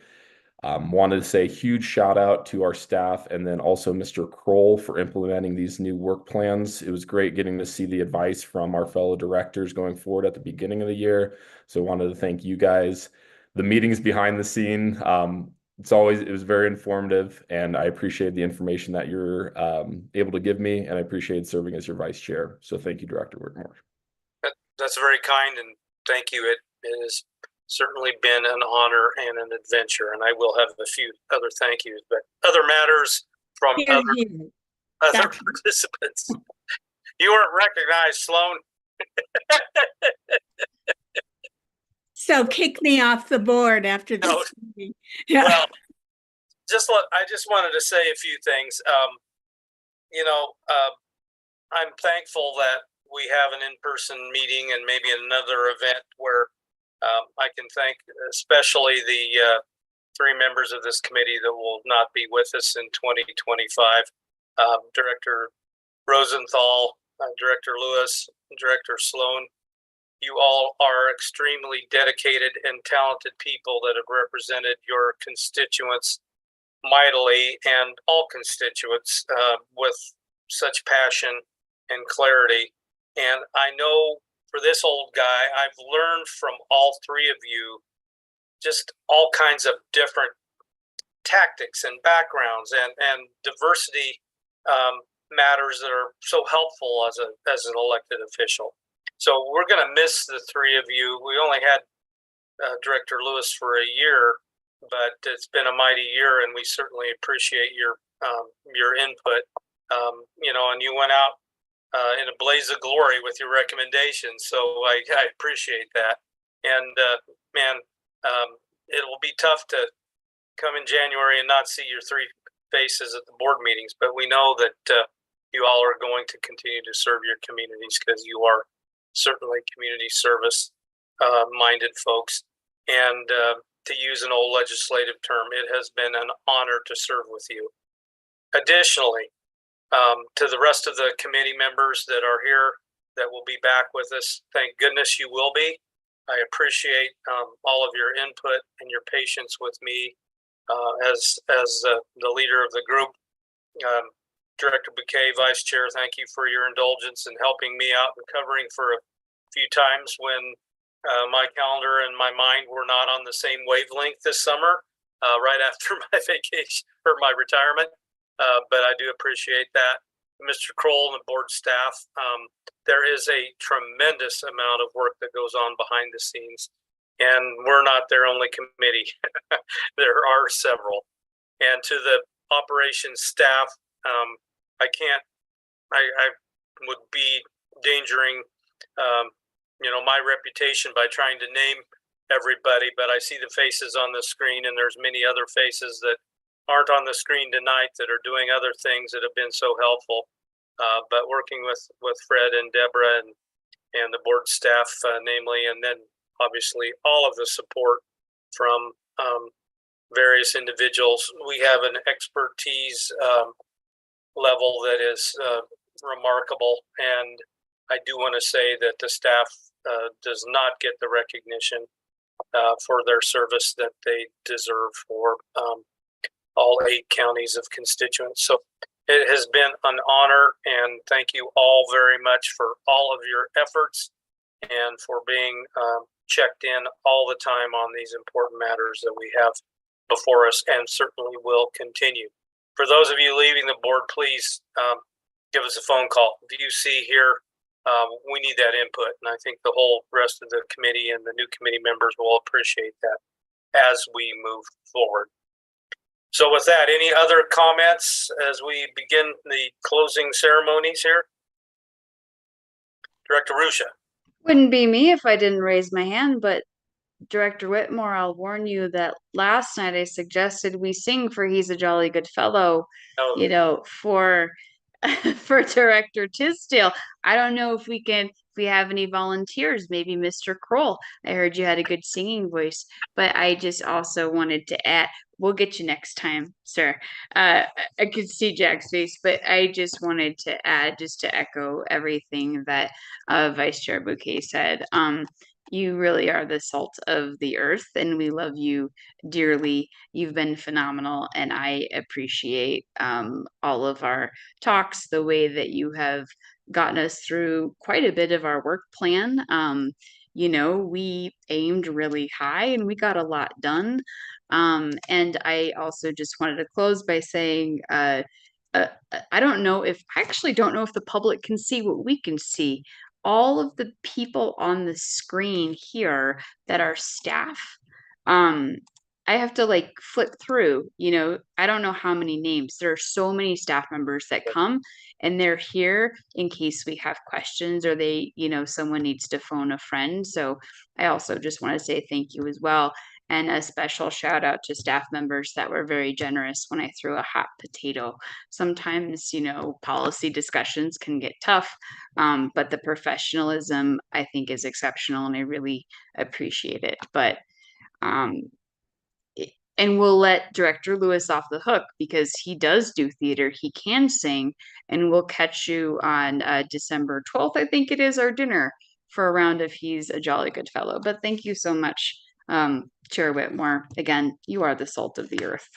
So thank you for how it's gone this year. You're all very kind.